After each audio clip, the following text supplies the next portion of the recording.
subscribe, like the video, and, if possible, join Patreon. But if you don't have much money, you can support the channel by watching the novels on euroaudiobooks.com.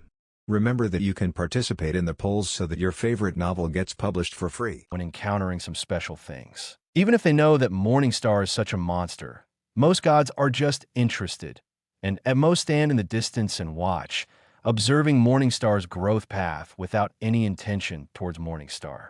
The only ones who might have intentions were the notorious Apollo and Freya, who seemed to have set her sights on her. Freya's character would not act rashly. As for Apollo, even if Apollo's entire clan attacked her, she could completely destroy them all by herself, without any fear. So Qingqing was not worried about revealing the fact that she had upgraded so quickly, and she was capable of dealing with these things. The next morning, Qingqing got up early in the morning and also woke up Hestia, who was still sleeping in. After these days of getting along, the relationship between Qingqing and Hestia has improved a lot. A man and a woman who have a good impression of each other live in the same house. As long as they are not wooden, it is normal for the relationship to heat up quickly. The current situation of the two can be said to be more than friends, but less than lovers. However, the two have not yet broken this barrier. Once it is broken, the relationship between the two will change qualitatively. When Qingqing entered Hestia's room, Hestia was lying in a big letter shape, carefree and without any lady-like image, revealing her spring light, but Qingqing was very indifferent to it. Although the scene was very erotic, it would be so after watching it too much. Qingqing thought that he had a calm personality. Hestia, get up, don't forget to go to the monster festival today. Qingqing shook Hestia and shouted loudly. Under the double attack, Hestia woke up in a daze. Good morning, Qingqing. Hestia, who was sleepy, greeted Qingqing blankly, and then walked to the bathroom room according to instinct to wash up. Qingqing pulled a chair over and sat down, picked up the book beside Hestia's bed, and started reading. The book Hestia was reading was a biography, recording a hero thousands of years ago. Qingqing had read this book a long time ago, but it was still good to review it again. While reading a book, Qingqing waited for Hestia. After Qingqing had watched for more than 10 minutes, Hestia came out of the bathroom. Hestia's outfit was completely different from before. Her hairstyle changed. The double ponytails that had been tied were let down and scattered on her back. The hair accessories that were originally used to tie her hair were often worn on her wrists like bracelets. Her clothes also changed from the original unchanging backless dress to a loose white shirt and hot pants. She was full of youthful vitality, like a girl. How is it? Does it look good? Hestia pinched the corner of her clothes and turned around in front of Qingqing. Then she asked with a slightly red face, staring at Qingqing with burning eyes, her eyes full of Qingqing's reflection. It looks good. Hestia has always been good-looking. But it looks better now. Qingqing smiled and praised. This is not Qingqing trying to curry favor with Hestia, but Qingqing's true words. Hestia was very beautiful before, but now that Hestia has dressed up carefully, she is even more beautiful than before. Looking at Hestia in front of him, Qingqing's heart beats faster. Hestia was very satisfied with the praise from Morningstar. She had never dressed up for someone before. This was the first time. As for why she did this, could Hestia say that she liked Morningstar very much? From the beginning, she felt that she and Morningstar had a high affinity. They both had withdrawn personalities, and they both liked reading. They could talk about the same topics, and it was very comfortable to be with Morningstar. This was also the reason why she proposed that Morningstar should start a family with her. It was a pity that Morningstar refused. Although she was refused, she didn't care too much. It was refused. Anyway, it didn't affect her getting along with Morningstar. However, she didn't expect that one day Morningstar would suddenly become a family of other gods, which made her very angry and sad, because she felt that Morningstar was taken away by other gods. However, after that, she found that nothing seemed to have changed. Morningstar invited her to be the library administrator and let her live in the inner courtyard of the library with him. Afterwards, she also learned from Morningstar about the situation of the family that Morningstar belonged to. The main god of Morningstar was a slacker who rarely appeared, did not live in the library, did not like to create a family, and did not need Morningstar's contribution. The reason why the family was established was completely a misunderstanding. Rather than saying that Morningstar was a member of Lucifer's family, it was better to say that he was under Lucifer's name, just like an adventurer from Demeter, a waiter in the Hostess of Abundance. Morningstar would only go to the main god when he needed to update. This made her very happy, because Morningstar was not robbed. It was precisely because of this that Hestia understood that there would be no companions around Morningstar. From then on, she had the desire to create a family again. There was no other reason, just wanting Morningstar to have companions to go to the dungeon in the future. A group of adventurers going to the dungeon together is definitely safer than Morningstar alone. She's been running around outside these days just for Morningstar. And after these days of hard work, she really found a talented new adventurer under the guidance of Morningstar. Unfortunately, she had just found an adventurer and founded her own clan, but Morningstar gave her an answer that he didn't need companions at all. This made Hestia a little disappointed because she couldn't help Morningstar, but disappointed. But she was more happy for Morningstar, because Morningstar's qualifications are very terrifying and his strength is very strong. He can definitely grow up quickly, and there is no danger of premature death. And a few days ago, after she learned about the existence of the Monster Festival, she even had the idea of inviting Morningstar to participate in the Monster Festival. Morningstar also agreed, which made Hestia very happy, looking forward to the arrival of the Monster Festival every day. And today is the day when the Monster Festival begins. Let's go. Morningstar walked over, took Hestia's hand, and said gently, "Well, let's go." Hestia smiled and replied softly. The two held hands and slowly left here. Chapter 44 Shopping the Monster Festival is very lively and has been held for many years. It is held once a year and is jointly held by the Ganesha family and the guild. On the surface, it is to add a huge festival to Oreo, but in fact it is a plan planned by the gods Uranus and Ganesha for heretics. Using the Monster Festival, adventurers and residents on the ground will gradually accept the existence of monsters, lay the foundation for the emergence of heretics in the future, and let adventurers and residents accept the existence of heretics as much as possible. Things are indeed as expected by the two gods Uranus and Ganesha. Over the years, the Monster Festival has been integrated into the lives of Oreo residents and adventurers. Many people are no longer so scared when they see monsters. Of course, crazy monsters are still scary. The Monster Festival is held on East Street. East Street was very crowded early in the morning, with people bustling around. The whole street was almost full. There were countless vendors on both sides and in the middle.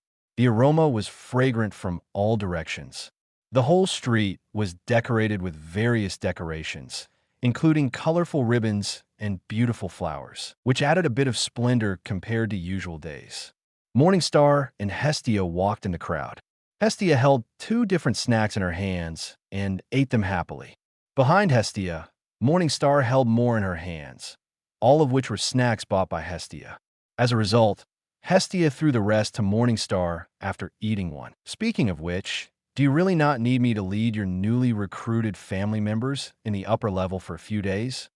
Morningstar was also showing off the snacks at this time, chewing and asking Hestia in front of him. Although I am now in the middle level of the battlefield and can even go to the lower level, I can still spare a few days to help and guide. No, don't bother you with this kind of thing. Let the child slowly hone herself. Hestia refused without hesitation. Of course, if possible, I will bring her over at night, and you can guide her a little on how to fight, okay? Although she rejected Morningstar's proposal to bring Belle, Hestia made a request. It is rare in Oreo to let other family members take you on adventures. It can be said that there is almost no such thing. Hestia also doesn't want to delay Morningstar's adventure because of herself. So Hestia refused. However, if possible, Hestia hopes that Morningstar can give a little guidance to her, the first family member. Morningstar's talent is so strong that he has upgraded in less than a month. He should be very strong in combat and should be able to know his new adventurer. That's no problem. You can bring people over any time when I'm in the library. Chinching would naturally not refuse Hestia's request.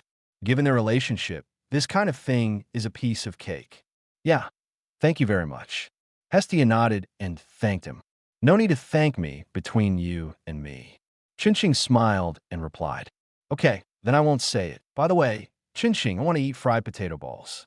I heard that there are new flavors. Let's go and have a look. Is it the store where you worked before? It's on North Street, right? There are some here too. Fried potato balls are a chain store. There are stores on every street. Okay, let's go buy them. Hee hee, it's agreed that you will pay for everything today. No problem. Holding Chinching's hand, Hestia squeezed through the crowd and ran forward. What the two of them didn't know was that on the second floor of a cafe on a street not far away, a group of 3 people were looking at them in surprise. If I'm not mistaken, that's really the little one, right? The little one is holding hands with a child from the underworld? Could it be that the little one's family? Loki said in disbelief. She brought her beloved Ace to Freya's date today.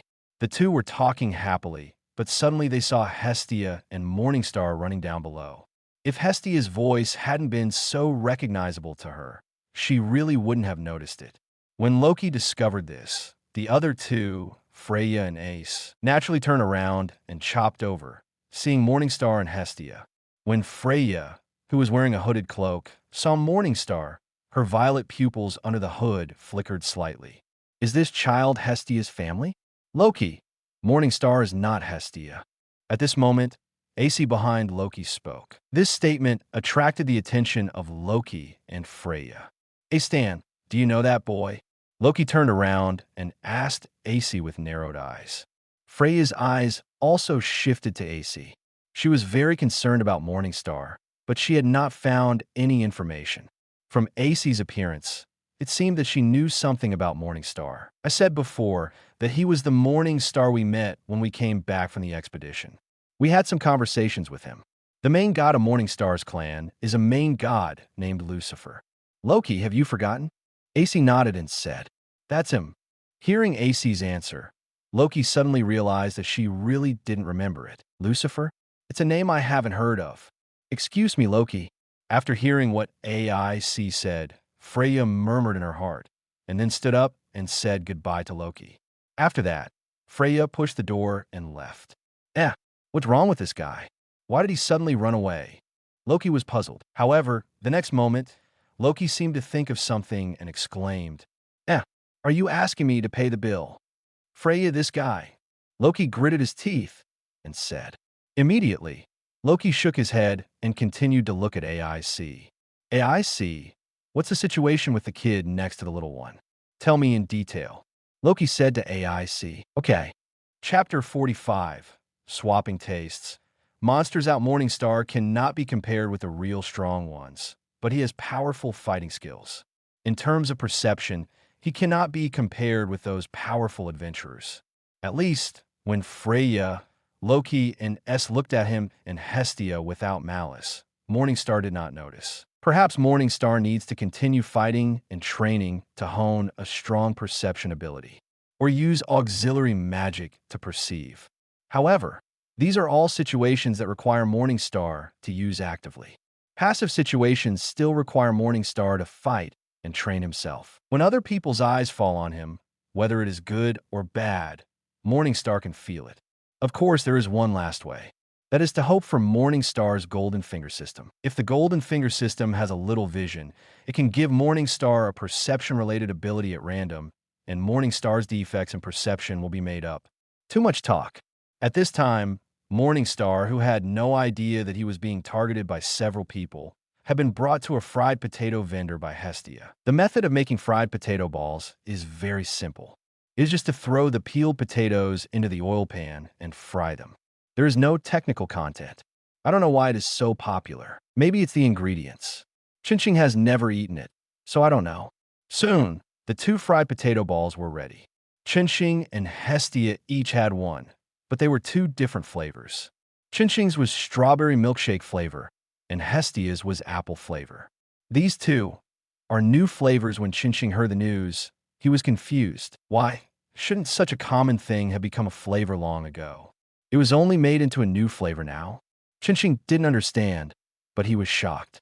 Looking at Hestia's face full of enjoyment, Chinching opened his mouth and finally didn't say anything and took a bite of the fried potato balls in his hand. But just after taking a bite, before Chinching could carefully taste whether it was delicious, Hestia's voice rang out. "Morningstar, let's exchange." Hestia took the fried potato balls from Morningstar's hand and stuffed hers into Morningstar's hand. Hestia, don't you think there's something wrong?" Looking at the apple-flavored fried potato balls in his hand, Morningstar was a little helpless. "What's wrong? Eat it quickly." Hestia waved her hand and said casually, then walked forward. Morningstar frowned slightly and wanted to say something. However, at this moment, Chinching suddenly discovered that the ears of Hestia were exposed on both sides under her long hair. The ears exposed under Hestia's long hair were red at this time. Looking at Hestia like this, Chinching seemed to understand something, smiled slightly, and took a bite of the fried potato balls in his hand with a click. As soon as this sound came out, Hestia, who was walking in front, suddenly froze all over, but soon recovered. This scene was seen by Chinching, but Chinching did not expose it. Running to Hestia's side, Chinching took Hestia's hand and walked forward. This kind of contact also happened in the original book, but Hestia was very calm and even had the ability to tease the protagonist Belle. Now, when it comes to herself, Hestia can't be carefree at all, but is shy. Very good, very good. This time Hestia did not take the lead. It was Morningstar's turn to lead Hestia. Hestia lowered her head and did not speak, like a shy quail. The two soon came to the arena built by the Ganesha family. This is the main venue for the Monster Festival, where the monster training activities of the Monster Festival are held in the arena. At this time, the arena was full of people and lively. Before Morningstar and Hestia entered it, they had already heard the fierce cheers coming from inside. "Let's go." Morningstar pulled Hestia toward the entrance. Hestia did not break free and let Morningstar pull her into the arena. The arena built by the Ganesha family is similar to the Roman Colosseum in Morningstar's previous life. It is an oval building with a flat area in the center as a performance area. The surrounding audience seats gradually rise. It is an outdoor building without a roof. Morningstar took Hestia to pick a seat and watched it. "Training monsters? This is my first time." Hestia had calmed down at this time, as if what happened just now had not happened at all. She looked at the performance below with sparkling eyes. The Monster Festival is held once a year. She has been in the lower world for less than a year, so she has naturally never seen it. Today is her first time. Morningstar nodded in agreement. Like Hestia, he had never seen a taming show in 2 lives. Today was the first time, and Morningstar was also very interested in it. The two watched with relish, expressing their opinions from time to time and discussing the performance below. What Morningstar didn't know was that when he and Hestia were watching the taming show in the arena, Freya, wearing a cloak, appeared in a dark and humid place inside the arena. Looking at the monsters imprisoned in the room, Freya's mouth curled up a charming smile. "Good kids, do me a favor." Even Morningstar didn't expect that the plot would collapse to such an extent. On the day of the Monster Festival, Freya still appeared on East Street and even attacked the monsters imprisoned by the Ganesha clan and released them. When Morningstar noticed this, there was already some commotion in the arena. Morningstar could occasionally hear people talking about things related to monsters. "What happened?" Hestia naturally noticed this situation and murmured in a low voice. "It seems that the monster is out of the cage." Morningstar told Hestia what he heard. "Hey, Chapter 46, 2 Shocked People, Veins of Light. Hestia, I want to go out and take a look. Do you want to continue watching the animal training show here, or go out with me?" After looking at the direction outside, Chinching turned his head and said to Hestia, "In the original book, such a riot did happen during the Monster Festival. As for the reason, it was because Freya wanted to use monsters to test the potential of Belle Crane, now Belle. However, the current Belle has just arrived in Oreo, and Freya should not have noticed her. This time, things still happened according to the original book. It is estimated that the goddess of beauty Freya found out that she participated in this monster festival, so she wanted to test herself like the original test of Belle. Chinching felt that the incident might be caused by herself, and she should go out to take a look. Chinching is not a saint. Chinching just feels that the incident might be caused by herself. If she has the ability, she should deal with it. This is the human nature born from the education that Chinching received in his previous life. P.S. I feel that online novels nowadays are all about not caring about things that do not concern them, even if it is caused by some special reasons related to themselves. The protagonist will ignore it and don't know why it becomes like this. Do you have any opinions? Even if it has nothing to do with themselves, when encountering some special things, Chinching will give help to the best of his ability. Of course, if he is blackmailed after helping, then Chinching will not be polite and will directly send him to the West to see the Buddha. This world is not like the previous life. Even the people of Loki's family will choose to help when encountering such things. Chinching thinks that he is no worse than the people of Loki's family. And, most importantly, Chinching remembered that Aegina seemed to be maintaining order outside. If he didn't go to see her, Chinching was really worried that Aegina would get into trouble. Aegina is the second friend he has made since he came to this world, and a very good friend. I will go with you. Facing Chinching's inquiry, Hestia chose to go out with Chinching without hesitation. Yeah, Chinching nodded, and then the two of them stood up and left the audience seats and the arena. After coming outside, it was already a mess outside, and the roars of monsters could be heard from all the streets of East Street. Chinching, why are you here? Who is this? As luck would have it, Chinching and Hestia just came out and met Aegina and Aegina's friend Misha, who were maintaining order. Aegina, I'm so glad you're okay. This is Hestia, my friend, a god. Hestia, this is my adventurer consultant, Aegina. After seeing Aegina, Chinching breathed a sigh of relief from the bottom of his heart and immediately introduced each other to Aegina and Hestia. Hello, God Hestia. Hearing that Hestia was actually a god, Aegina hurriedly bowed slightly to Hestia and greeted her. Hello, Aegina. Thank you for taking care of Morningstar. Hestia put one hand on her waist, nodded to Aegina, and said to Aegina, by the way, Morningstar, the monsters are rioting. Don't run around. It's best to go into the arena. After the two sides introduced themselves, Aegina said to Morningstar and Hestia. In Aegina's cognition, Morningstar is just a new adventurer, and his strength is not strong. The monsters released are basically very strong monsters at the LV1 level. It is very dangerous for Morningstar to meet any one of them. She didn't want Morningstar to get hurt in this monster riot. As for these monsters, she had asked Loki's sword princess Ace to deal with them. I was just about to talk about this.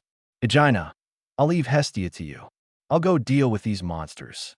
Morningstar smiled and said. The next second, Morningstar instantly entered the reincarnation eye mode, and his whole body was covered with azure light. Seeing the changes in Morningstar, the three people present were shocked. We'll talk about it later. Morningstar smiled slightly, and then his figure flashed, turning into a stream of light and soaring into the sky. Under the gaze of Hestia and the other two, he landed on the tallest building nearby. Is this Morningstar's magic? Seeing Morningstar now in a high place, Aegina said blankly, now is not the time to talk about this. Aegina, have you forgotten that the adventurer you are responsible for is just a new adventurer? He actually said he was going to deal with the rioting monsters. It's too dangerous. Hearing that her best friend was actually concerned about Morningstar's current appearance, Misha was immediately furious and reminded her, oh, by the way, those monsters are very strong, and Morningstar can't handle them.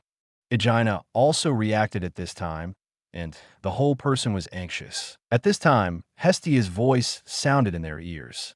Don't worry, Morningstar has been upgraded, and it's more than enough to deal with these LV1 monsters. The two turned their heads and saw that Hestia was full of confidence at this time. God, Hestia, what did you say? Morningstar upgraded? Aegina was a little unbelievable. Well, Morningstar just upgraded last night. Hestia nodded and said with a smile, her face full of complacency, as if Morningstar was a member of her family. Seeing Hestia's genuine look, Aegina and Misha looked at each other and saw the shock in each other's eyes. Then the two of them shifted their gazes to the tallest building nearby, a chimney. Morningstar upgraded? Looking at the figure on the chimney, Aegina's eyes flickered and she murmured in her heart. At this time, on the chimney, Morningstar closed his eyes and murmured in a low voice. Veins of light. Buzz. As Morningstar's murmurs fell, Invisible rays of light intertwined into an invisible network and spread out in all directions. In an instant, a 3D pattern appeared in Morningstar's mind, showing all the scenes of several nearby streets. Chapter 47, Reign of Light, the Vein of Light. This is a light attribute auxiliary magic created by Morningstar. It is a perceptual magic that can use the refraction of light to transmit the refracted image of light into Morningstar's mind. It is a very powerful auxiliary magic. As long as Morningstar's magic power and mental power are strong enough, Morningstar can perceive the entire Oreo. In an instant, Morningstar found the rioting monsters on several streets, and also found the Sword Princess Ace, who was killing monsters, and Freya, who was waiting for something on a roof somewhere. Sure enough, it was Freya who did it. Morningstar murmured after opening his eyes. The next second, Morningstar raised one hand to the sky. Rain of light! The huge magic circle quickly moved Morningstar, suspended above East Street, and directly covered 2 streets. The appearance of the magic circle attracted everyone's attention. Magic circle on a street. Loki looked at the huge magic circle that appeared in the sky, slightly opened his squinting eyes, and was a little surprised. So big. After just getting rid of a rioting monster, AIC also looked over and looked at the magic circle covering the entire street. Not East Street. There are many streets on East Street, referring to the street where AIC is, and couldn't help but murmured. It was the first time she saw such a huge magic circle. Lavilia's magic circle is very powerful, but it is only powerful in magic power, and the magic circle is not so big. On the other side, Hestia, Aegina, and others also saw it. It is necessary not to see it. This magic circle is the morning star in front of the 3 of them. They saw Qinxing raise one hand to the sky, and then a small magic circle appeared from Qinxing's hand and flew towards the sky. As it flew higher and higher, the magic circle became larger and larger, and in the end it almost covered the sky in their sight. Compared with the shock in the hearts of others, the 3 people who witnessed this scene with their own eyes were the most shocked. What a big magic! Morningstar has magic, and it's so powerful. Is Morningstar's magic so strong? Aina said blankly as she looked at the scene in front of her. As we all know, the stronger the magic of the person who uses it. This is common sense. Although Morningstar has not shown the power of magic now, the range of this magic circle alone can make people imagine. After all, magic is also needed to form a magic circle. This magic circle is so big. Can a magic circle be so big? Lafia, on another street, Diana, who had just come out of the arena not long ago, asked Lafia beside her after seeing the magic circle above her head. No, I have never seen such a big magic circle. The formation of a magic circle is originally very mentally consuming. No one can create such a big magic circle. Lafia shook her head repeatedly. This thing is beyond the scope. The larger the range of the magic circle, the larger the range that can be attacked. Who doesn't want to make their own magic circle bigger? But it is impossible to perfectly create such a huge magic circle. It is very troublesome to construct, unstable, and consumes a lot of mental energy. This is the first time she has seen such a huge magic circle. How could Lafia know that Morningstar's magic is the son of light? Controlling light and manipulating light to form magic is as simple as drinking water. There is no need to study it like ordinary magicians like them. As long as Morningstar's imagination is enough, he can create it. This may be a bit Versailles, but it was really not difficult for Morningstar to create this magic. In addition, the eyes of the people on the entire East Street were focused on the huge magic circle above their heads. With such a large magic circle hanging above their heads, who would not be afraid? In East Street, especially the residents and adventurers under the magic circle, they were very worried that the magic circle would suddenly burst out with light, and then the terrifying magic would pour down on them. Not only East Street, but almost all the people in Oreo cast their eyes over. One by one, they were attracted. This magic on the roof of a house on East Street.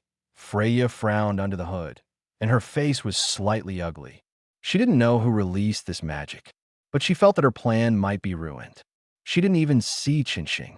Chinching didn't know about the various forms of people on E Street. After the magic circle was formed and stabilized, Chinching was also slightly stunned because he didn't think that he just increased the power and the magic circle actually became larger. But now is not the time to think about this. With a thought, Chinching activated the magic called Rain of Light. Dense beams of light poured out from the magic circle. At this moment, everyone on E Street was on alert, extremely vigilant. They were afraid that these light-attributed magic would fall on them. So many beams of light. On the street, Diana looked at this scene and couldn't help but exclaimed, "So fast!" Dion also shouted in surprise. Because the speed of these beams was too fast, Dion made defensive preparations at the first time. Such a powerful magic fluctuation. This kind of fluctuation is already close to the first level firepower. And Lafia also exclaimed when she saw the beams rushing out of the magic circle. She is very sensitive to magic fluctuations and can sense the intensity of the magic fluctuations on the beams flying out of the magic circle, which is very close to the first level magic fluctuations. In other words, the power of these beams is close to the first level magic power. Really? Hearing what Lafia said, Diana was shocked. Absolutely not wrong. Lafia's expression was very firm. To be honest, not only Lafia was surprised, but even Morningstar, the initiator, was a little surprised at this time. After the upgrade, my magic power is so much stronger. Is this the effect of the magic guide? Chapter 48. Encountering Loki's Familia again. Diana is shocked, to be honest. Not only other people were shocked by the magic that Chinching suddenly released, but even Chinching himself was shocked. Not only was he shocked by the size of the magic circle he released, but he was also frightened by the power of his current magic. Chinching felt that the power of these beams was almost close to the power when he released the Golden Wheel reincarnation to kill Goliath. If this power fell on the ground, it would blow up big holes on the ground. Fortunately, this magic is a wide area tracking and annihilation magic. It can be used with the light vein to chase enemies within the range of the light vein. Chinching can control the direction of the magic himself. Otherwise, Chinching is really worried about whether he can afford the compensation. Concentrating on controlling the magic, Chinching controlled the beams to chase in the direction of the rioting monsters. On the streets where the monsters were rioting, the members of the Ganesha clan who were fighting against the monsters and the nearby residents who had not had time to escape only felt a flash of light in front of their eyes, and the rioting monsters in front of them exploded directly, turning into ashes and floating in the air. This scene directly stunned many members of the Ganesha clan. It was not until the magic stone fell to the ground and made a ding-dong sound that these members of the Ganesha clan and residents came back to their senses. What a fast magic! A member of the Ganesha clan couldn't help but say. Just now, he didn't even see how the monster was killed.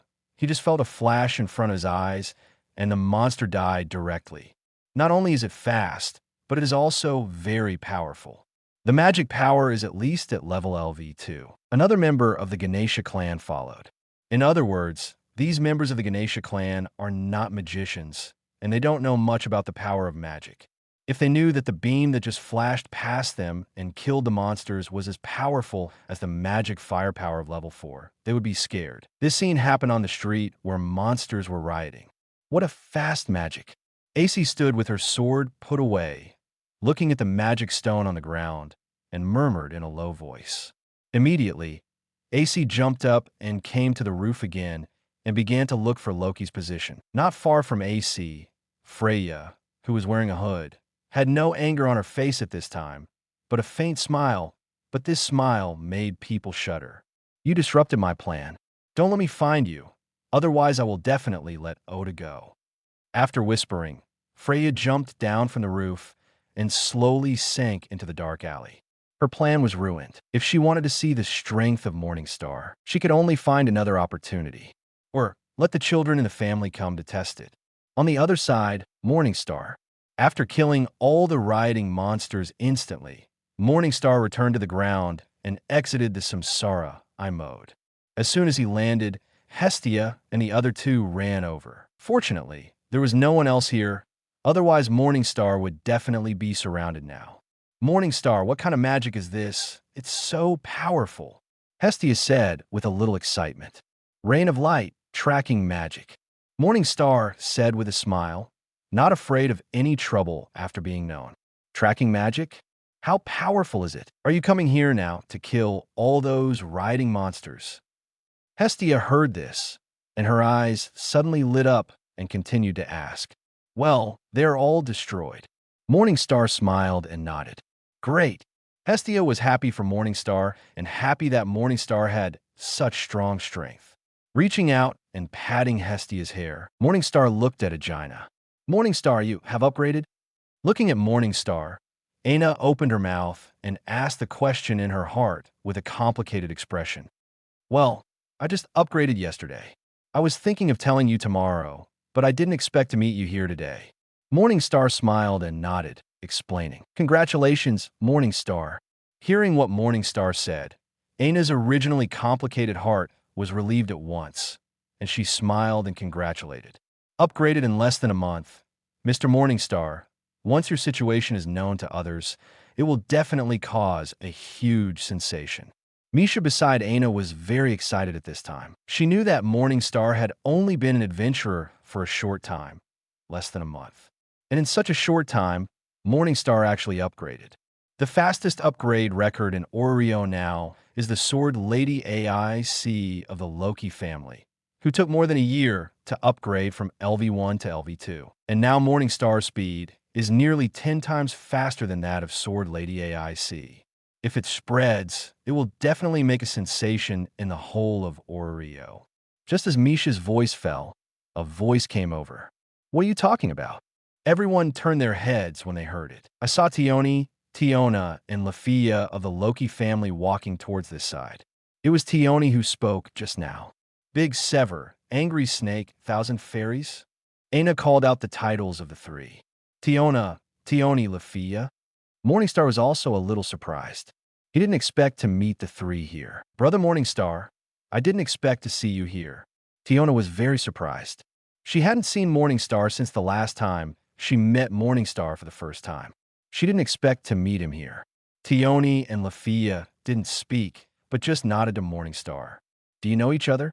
Aegina was a little surprised. Hestia on the side was not surprised, because she had long known that Morningstar had met with the high-level members of Loki's family. Yeah, I met them before in the dungeon. Morningstar replied with a smile. Aegina nodded and did not ask any more questions. Loki's family, why are you guys here? Hestia spoke at this time, frowning slightly at Diana and the other two. She had heard of the names of the three people, all of whom were from Loki's family. Who are you? Diana was a little confused. Why did the girl in front of her have such great hostility towards her and the others when they first met? Hestia. Hestia put her hands on her hips, raised her head and chest, and said confidently. Morningstar didn't know whether Hestia was confident or not, but Morningstar knew that Diana had lost her confidence after being hit.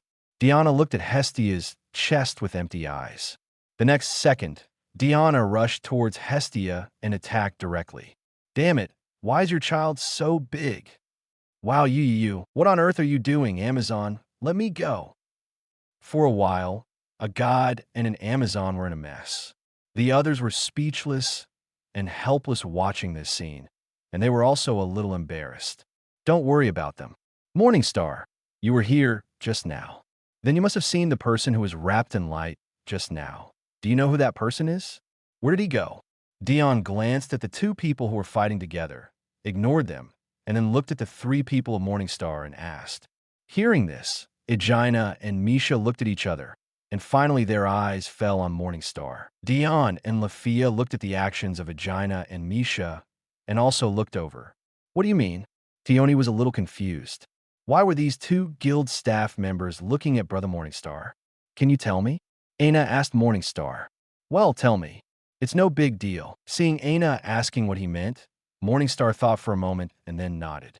Okay. The conversation between the two made Tiona and Lafia even more confused. However, the next moment, Aina's answer made the two widen their eyes. Morningstar is it. Chapter 49 New Monster. I didn't expect it to be you. Tiona looked at Morningstar in surprise. She guessed it when Aina looked at Morningstar. With strong melee strength and powerful elemental magic, It seems that only the white fairy of Freya's family can be found in Oreo now. Now, there is another Morningstar. Mr. Morningstar, your magic attainments are really amazing. Lafia's eyes were full of admiration. Although her magic power was stronger than that of Morningstar, the huge magic circle of Morningstar really stunned her. If she could also release such a large magic circle, then her magic volley of fire javelins could release more fire javelins at one time. Because of the size of the magic circle, the number of fire javelins she could fire at one time was very small, far from her limit. If the magic circle was larger, she could fire more fire javelins. Thank you for the compliment. Morningstar replied with a smile. At this time, Tiona, who was arguing with Hestia, also noticed the situation here. Although I knew that you were very strong, Morningstar, I didn't expect you could use magic, and your magic was so powerful. After hearing the conversation between several people, Diana knew the situation. While fighting with Hestia, Diana looked at Morningstar with sparkling eyes and said, when they first met Morningstar, Morningstar faced the monster feast of Minotaur alone and killed the monster feast alone. At that time, they knew that Morningstar was very strong, at least an adventurer with combat power level 3. Unexpectedly, Morningstar was not only very strong in melee combat, but also better in magic. My Morningstar is very strong. Hestia, who was also fighting with Diana, said proudly. Are you Lucifer? Diana was stunned and blurted out. Others also looked over. Aegina and Misha blinked, not knowing what was going on for a while. And Dion and Lafia looked at Diana, speechlessly. As the person involved, Hestia's face froze when she heard this. It's none of your business. Lucifer is a man's name. How could I be that? And didn't I just say my name is Hestia? Tiona's words stirred up a hornet's nest, and Hestia's hand became stronger. It hurts, it hurts, it hurts. Hestia's method was very strange. As for how strange it was, use your imagination.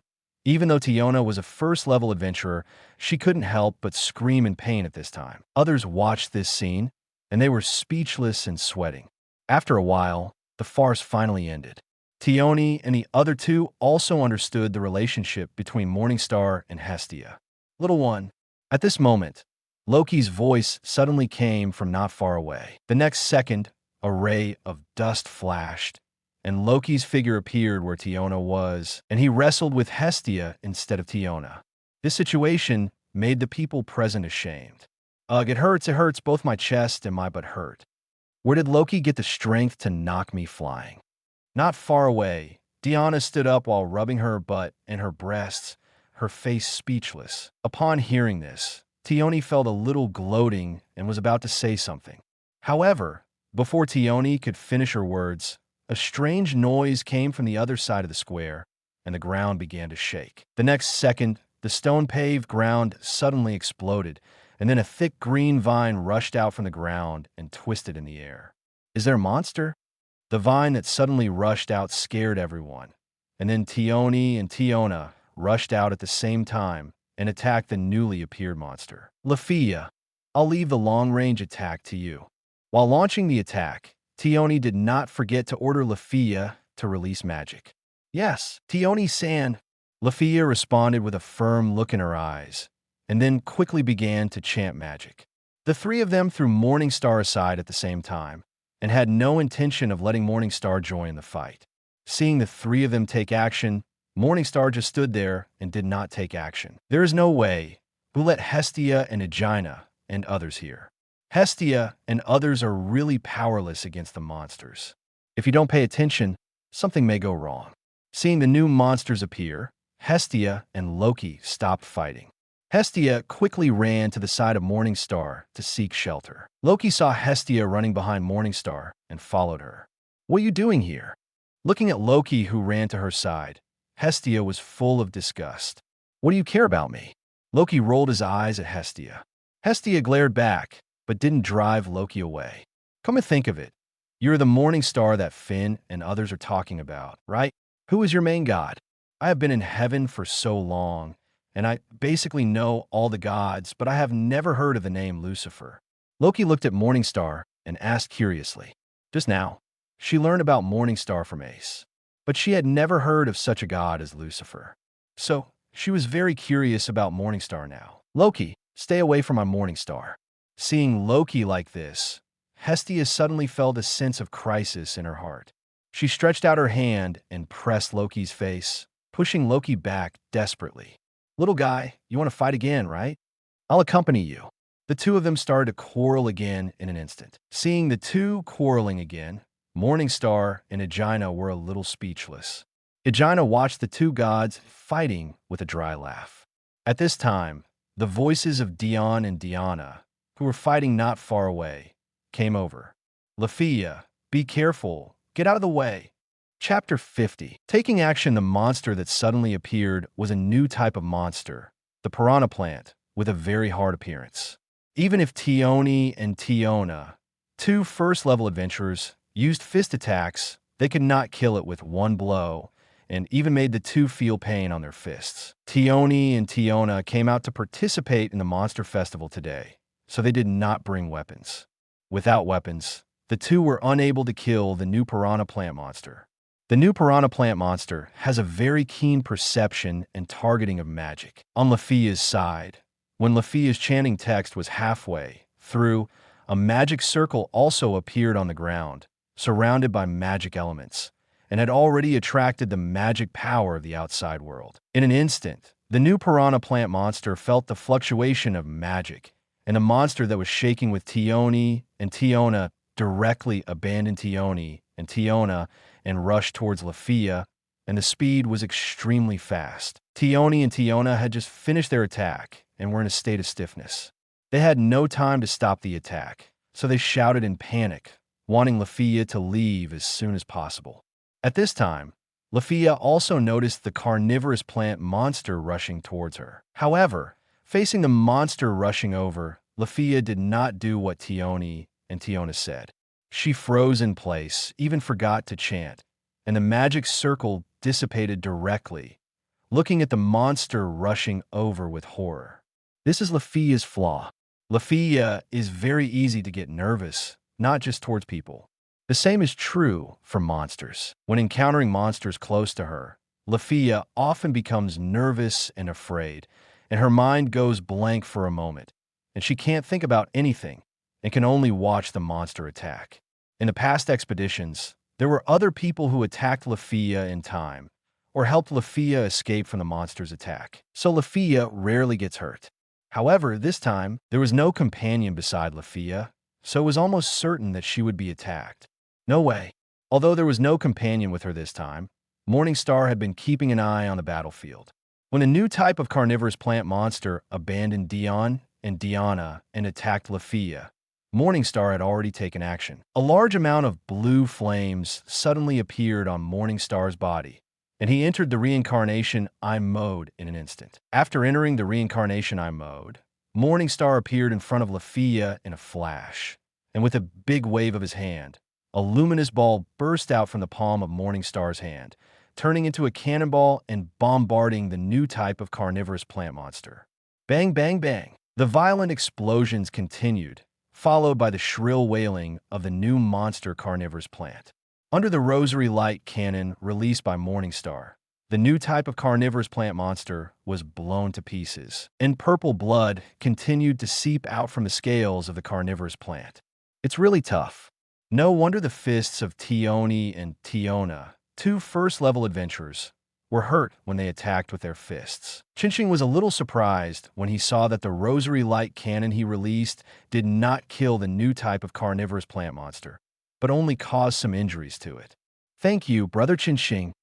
Tioni and Tiona also rushed over at this time, rebuilt the new type of carnivorous plant monster, and pulled it back into the battle. They took the time to thank Chinching. Thank you very much, Mr. Chinching. Lafia also reacted at this time, and thanked Chinching with a little nervousness. You and I are compatriots. No need to thank me. Chinching smiled and said, Yeah. Lafia smiled and nodded repeatedly when she heard the words. Yes, the person in front of me is my compatriot. Thinking of this, Lafia was not as nervous as before when facing Morningstar, and she relaxed a little. Lafia, are you okay? At this time, Loki did not continue to make trouble with Hestia, ran over, and said to Lafia with concern, "I'm fine, Loki. Thanks to Mr. Morningstar." Lafia shook her head and said, "Thanks, Morningstar boy." Loki nodded and then thanked Morningstar carelessly. Yeah, as soon as Morningstar finished speaking, a breeze suddenly appeared beside several people, and then a figure fell lightly. "Ah, AI C10, you're finally back. Go and help Dion and Diana." Seeing the person coming, Loki immediately opened his eyes and said to the person, "Yes, the person coming was AIC. Just now, after Chinching used magic to kill many monsters, AC was worried and walked through all the streets. After finding that the monsters had indeed been killed, she came back to look for Loki. Otherwise, with AC's speed, she would have returned here long ago, and it would not have taken so long to come back." AC did not speak, but just nodded slightly and then turned on the wind spirit sprint and was ready to take action.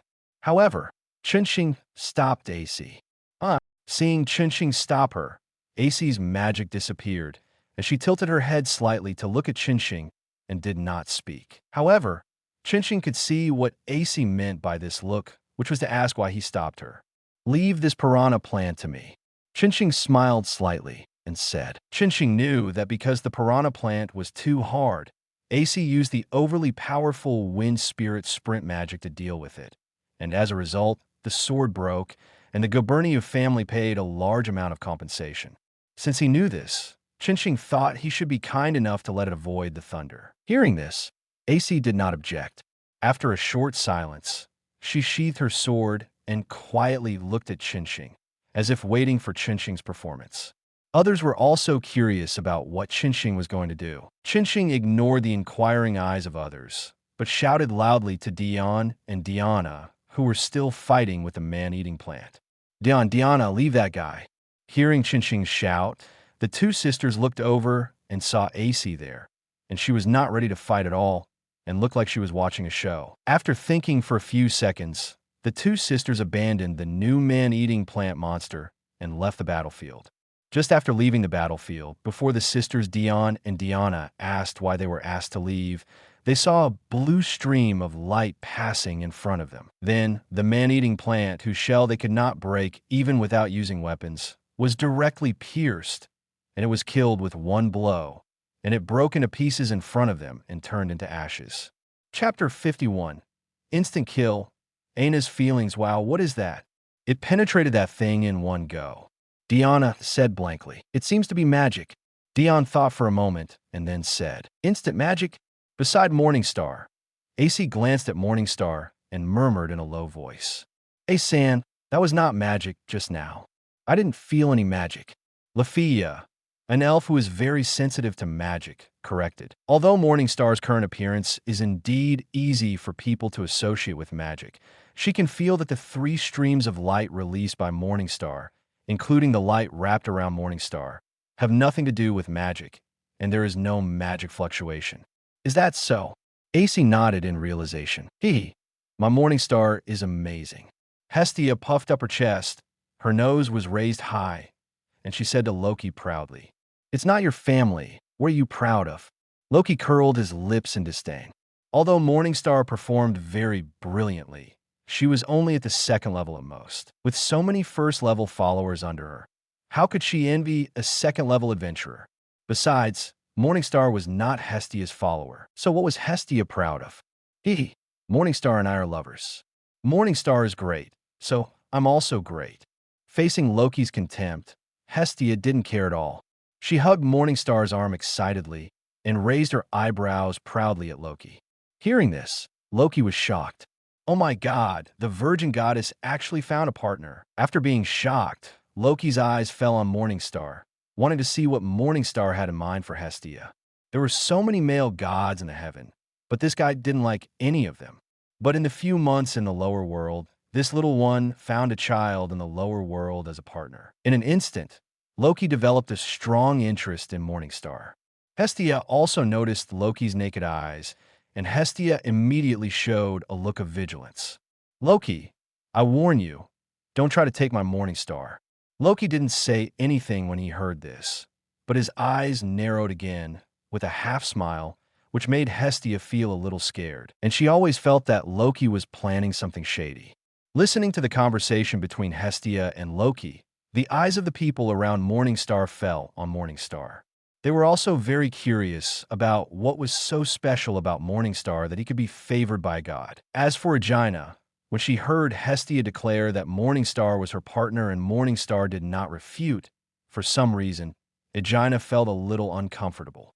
She felt like her beloved thing was taken away, and her eyes flickered slightly when she looked at Morningstar. She didn't know why she felt this way, because she obviously regarded Morningstar as her younger brother. But just when Aina was thinking about why she had such an idea, Dion and Diana came over. Morningstar, your move just now was really powerful. Holding her head with both hands, Diana smiled and waved to Morningstar. Well, the shell of that thing was so hard, but you penetrated it in one go. Dion also nodded in agreement. The piranha plant that appeared just now was really hard to deal with. Its shell was too hard, and it was difficult for the two of them to kill it without using weapons. Otherwise, they wouldn't have fought for so long. Even without using weapons, they're still level 5. And Morningstar just used magic and killed the monster instantly. To some extent, Morningstar's strength can be compared with level 5.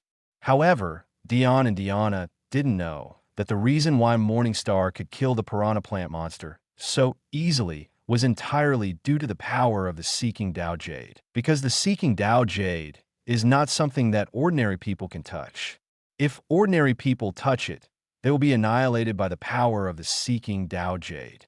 The reason why Dion and Diana retreated was also because they were afraid of accidentally hurting the two of them. The piranha plant just now was killed instantly because of the special power of the Seeking Dao Jade. If there was no Seeking Dao Jade, it would be a bit difficult to kill it with the power of Morningstar. Just as Dion and Diana thought, even if they didn't use weapons, they were still level 5. How could he possibly kill a monster that was difficult to kill at level 5? His current combat power was only at the level 3 limit. He could indeed kill it with the Samsara mode, but apart from the 2 big moves and the Seeking Truth Jade, it would take a long time to kill it with the other moves. Thank you for the compliment. The two thought that Qinxing was powerful in magic, and Qinxing didn't refute it. Qinxing couldn't take the initiative to explain the Seeking Truth Jade to the two.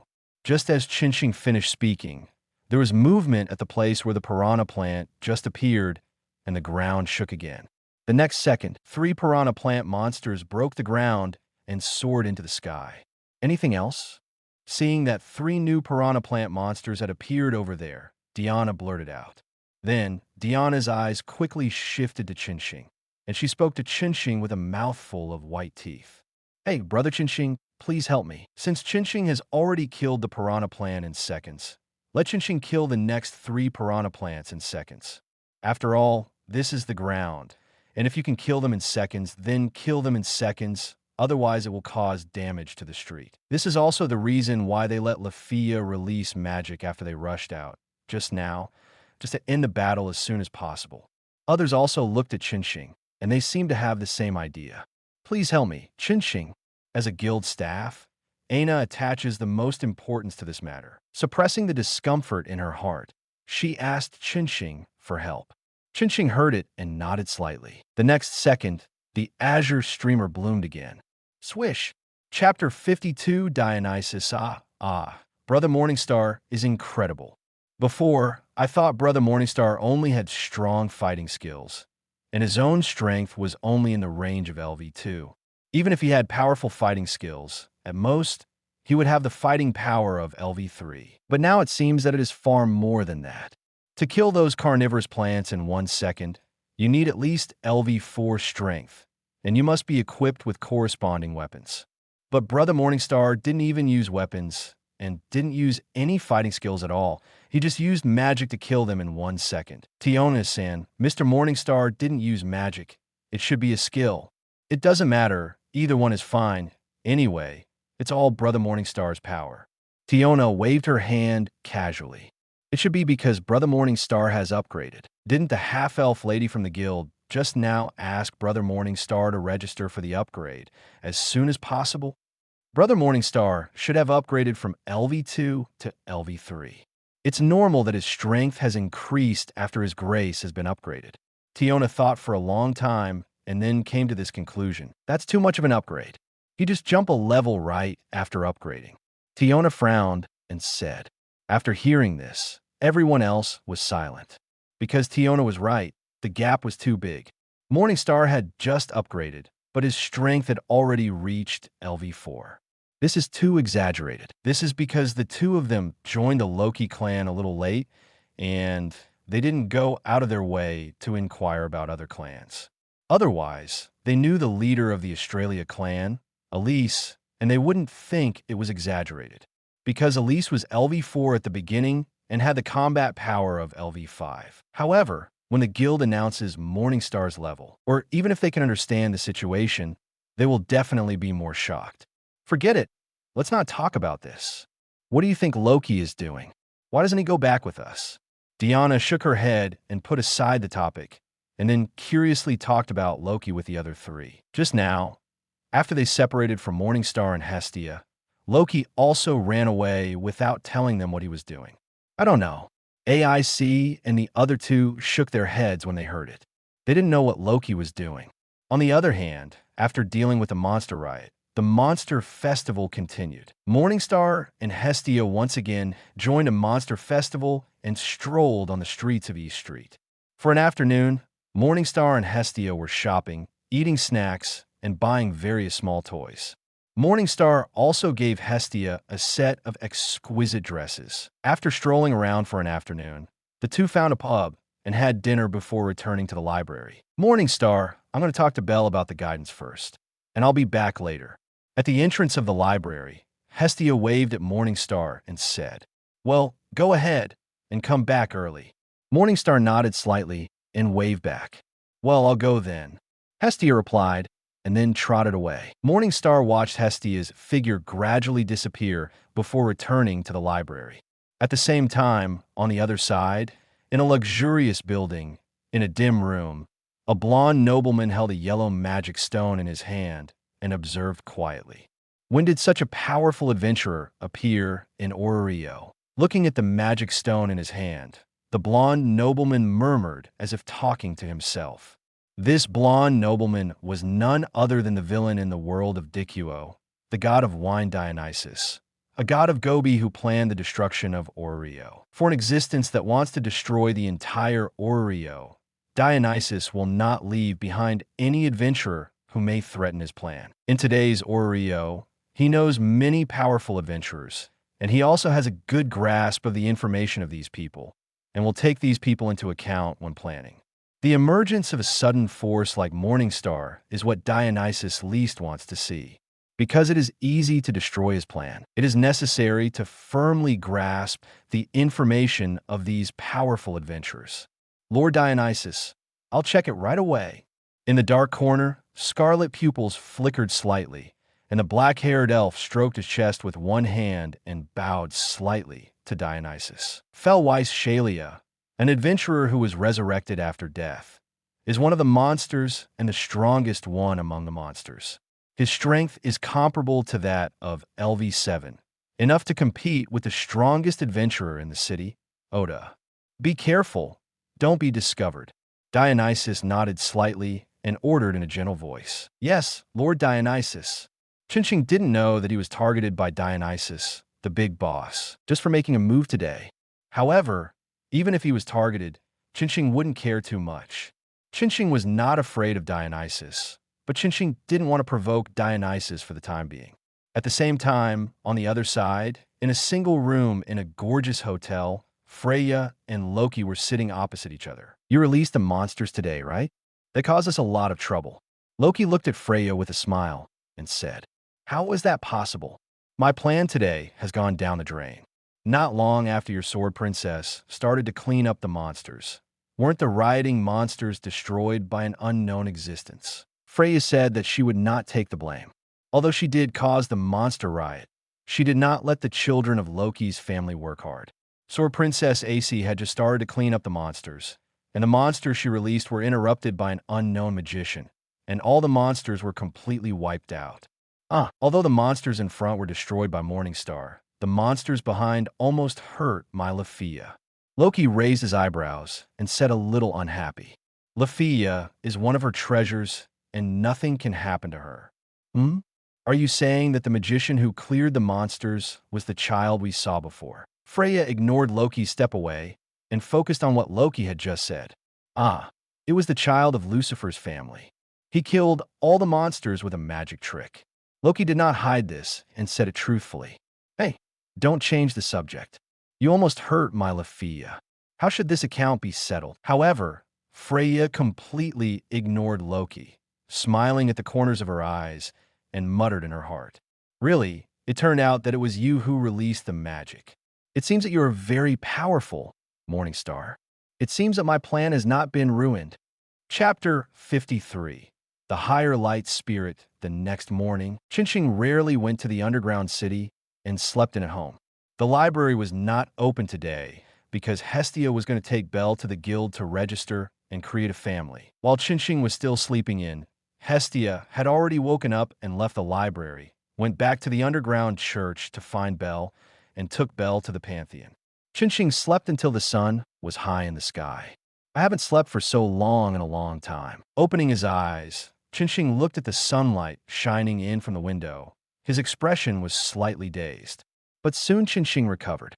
He got up and went to the bathroom, washed up briefly, and then returned to the bed. Sitting on the edge of the bed, Chinching habitually looked at the system to see if there were any new prompts. The system received a drifting bottle when Chinching was asleep. After that, Chinching would check every morning to see if there were any prompts. But today, when he looked at it, Chinching was slightly stunned because there was a prompt flashing in the system at this time. Ding! You have a new drifting bottle. Please check it. System, check it. Open it. Ding! The drifting bottle has been opened. Congratulations to the host for obtaining the upper-level light elf. As the system finished speaking, a ray of light appeared in front of Chinching, turning into mini elves that were only the size of Chinching's palm and covered with light feathers. There were 6 wings of light flapping on the back of the little girl, just like the elves in the previous life. After the little girl appeared, she floated quietly in front of Chinching, with a pair of blue eyes flashing a faint light and looking at Chinching, motionless, silent, as if observing Chinching. Looking at the elf in front of him, Chinching was slightly surprised. Unexpectedly, this time he actually obtained a living being, and it was a mini elf in the novels of the previous life. Then, Chinching read the system's annotations on this elf. Upper Light Elf, a newly born upper elemental elf with light attribute, possessing light attribute magic. Its current strength is comparable to the LV6 adventurer of this world. When it grows to its limit, it is comparable to the LV10 adventurer of this world. It has a long growth cycle and can be fed with various powerful light attribute items to assist its growth. It has a unique elf space and can usually sleep in the elf space. It can possess anyone or any object. The host can summon it at any time to possess and borrow its power. After reading the introduction of the system, Chinching opened his mouth slightly. I didn't expect this little guy to be so strong. It was just born, and its strength was comparable to that of the LV6 adventurer of this world. Moreover, when it grows up, its strength can reach the level of LV10. You can't judge a person by his appearance. Little guy, do you have a name? Looking at the elf in front of him, Chinching reached out and touched it lightly on the head and then asked softly. The elf tilted its head and then shook its head. Although he didn't speak, Chinching could understand what he meant. No. Then you'll be called Xiaowang. Chinching poked the little guy's face with his finger and softly decided the name of the newborn elf. The elf was amused by Chinching's finger and laughed, his face full of smiles. After playing with the elf for a while, Chinching thought about the help the elf could give him. The introduction to the system is only these, but in fact a lot of confidence has been passed into Chinching's mind, which makes Chinching have a deep understanding of the elf. He can let the elf possess himself and instantly have the strength of an LV6 light magician, but only for 1 hour. Once an hour is up, even if Chinching does not want to remove the possession, the elf will take the initiative to exit the possession state. Because the possession is too long, both parties are in danger, and Chinching will be assimilated into the element of light by the elf. And in this 1 hour, Chunxing can almost be said to have unlimited magic power. As long as there is light in the place where Chunxing is, Chunxing's magic power is unlimited, and he can use light magic at any time without any burden. Very powerful ability. In addition, there is summoning. Because of the contract, Morningstar can summon the elf to his side at will. No matter where the elf is, as long as Morningstar has a thought, he can summon the elf to his side through the contract across space. It is completely available at any time. In addition, the elf also has the ability to split into thousands and can split into countless clones. It will only reduce the strength. The more clones there are, the weaker the strength of the main body and the clones will be. The clones have the ability to locate each other, and the main body can go to any clone at will. Morningstar does not need the help of the elf again now. Even if he needs the help of the elf, Morningstar can summon it at any time. Therefore, Morningstar has made a decision about the whereabouts of the elf. That is, let the elf possess Hestia's hair ornaments to protect Hestia. If you want to say who Morningstar is most worried about in Oreo, it is Hestia, and everyone else has to step back. Because after yesterday's date, the two have become a tacitly understood couple. Morningstar is naturally very concerned about his lover. After Hestia went to the lower world, her divine power was sealed, and she was powerless. Once she encountered danger, she had no resistance. So Morningstar needed to protect Hestia's safety. And now, the appearance of Xiaowang just relieved Morningstar's urgent need. With Xiaowang attached to Hestia's hair accessories, the strength of LV6, and infinite magic power, who can hurt Hestia through Xiaowang. Xiaowang, later you go to his sister, attach yourself to the sister, and take care of that sister for me, okay?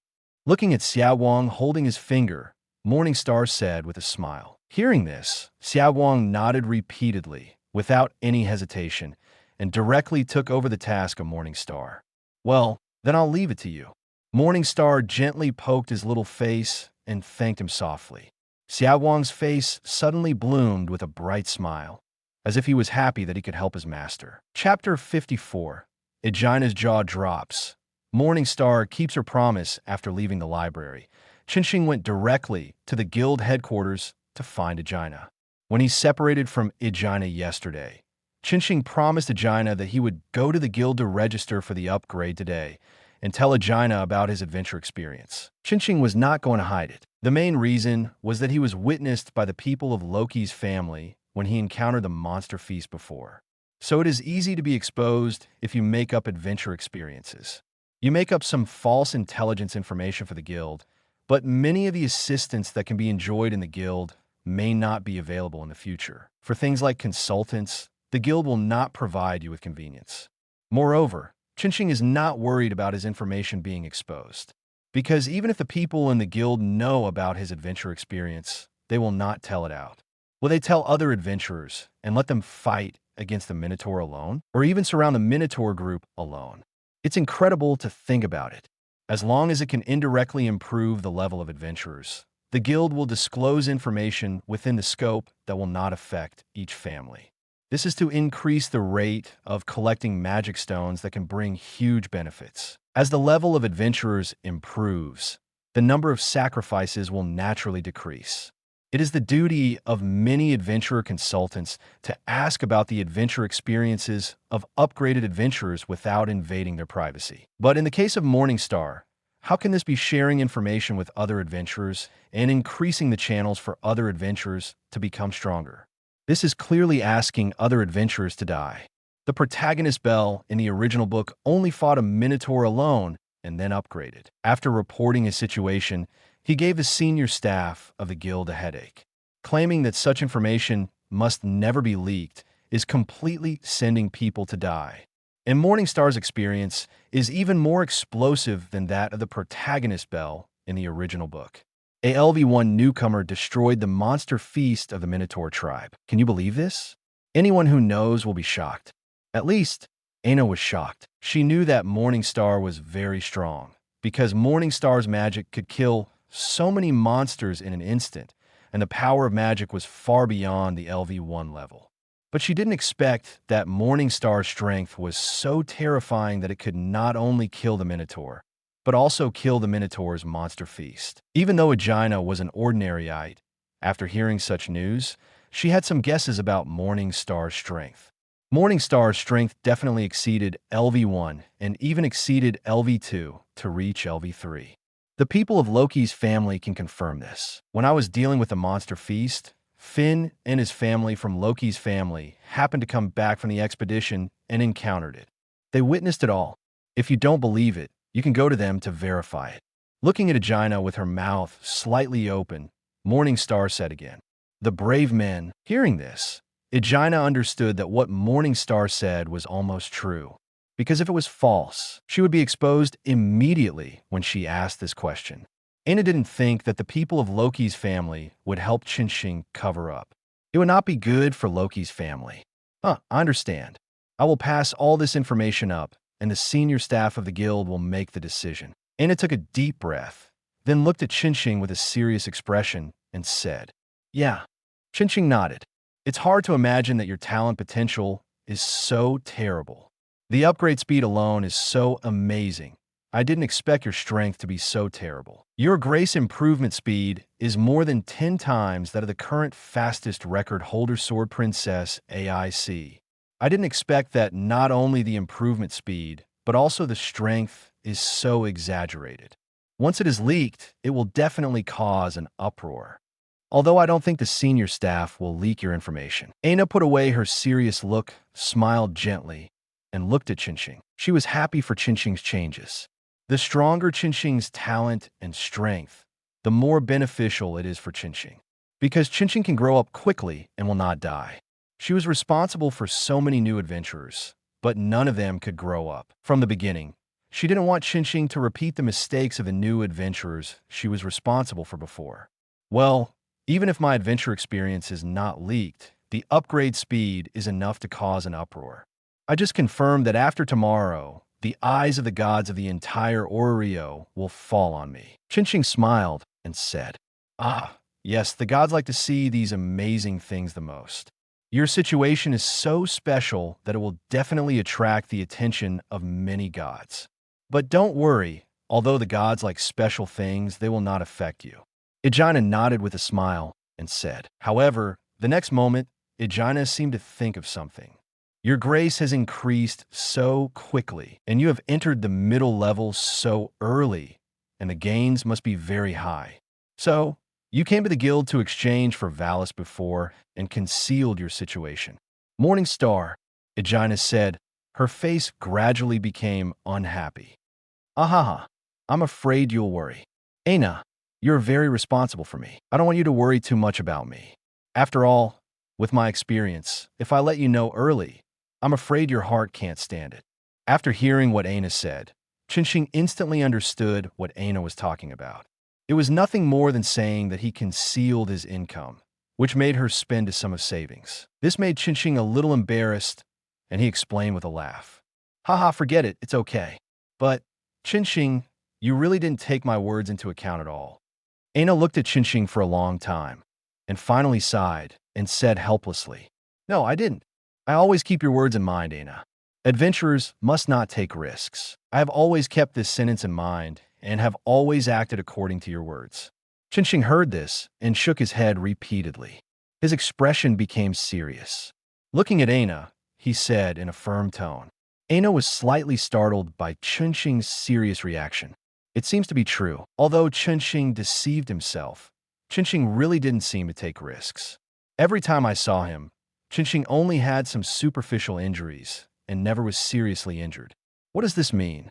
It means that Qinsheng has never been in danger, and it means that Qinsheng has never taken risks.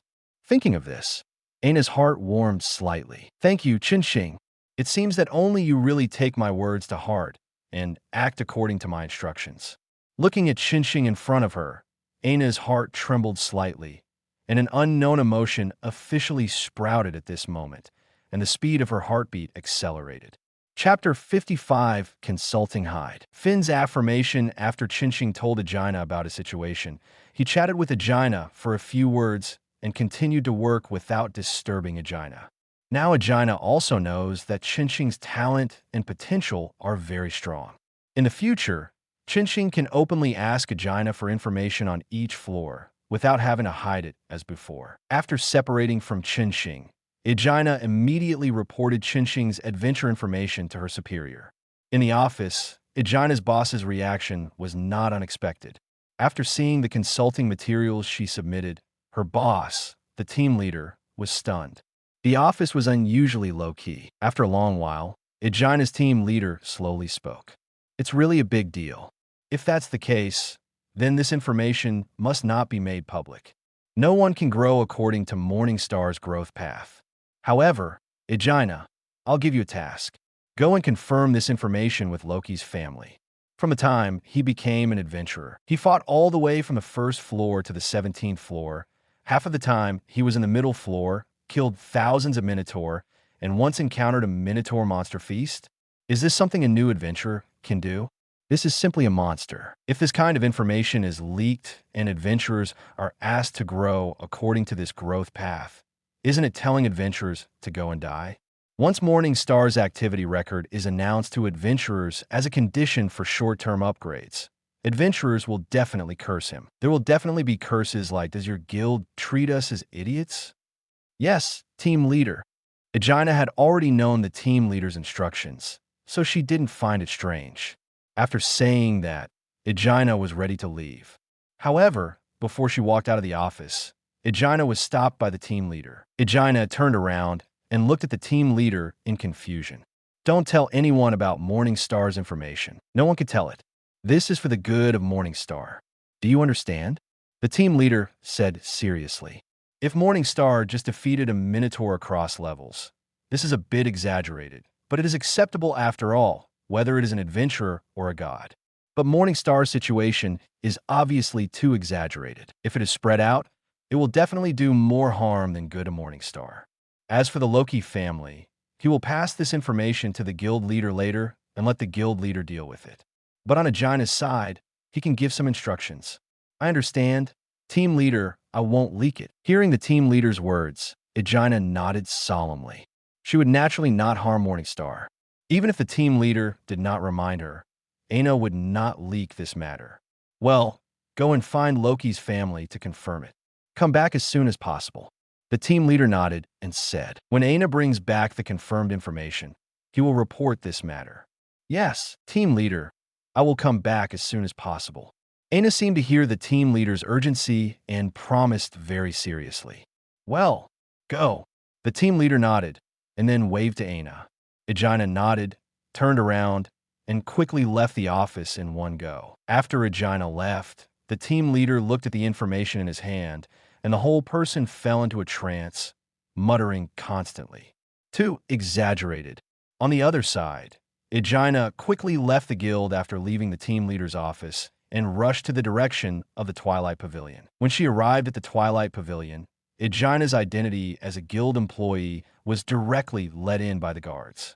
Sitting in the reception room of the Twilight Pavilion, Aegina looked at the red tea in front of her, and the whole person was slightly absent-minded. I don't know how long it has been.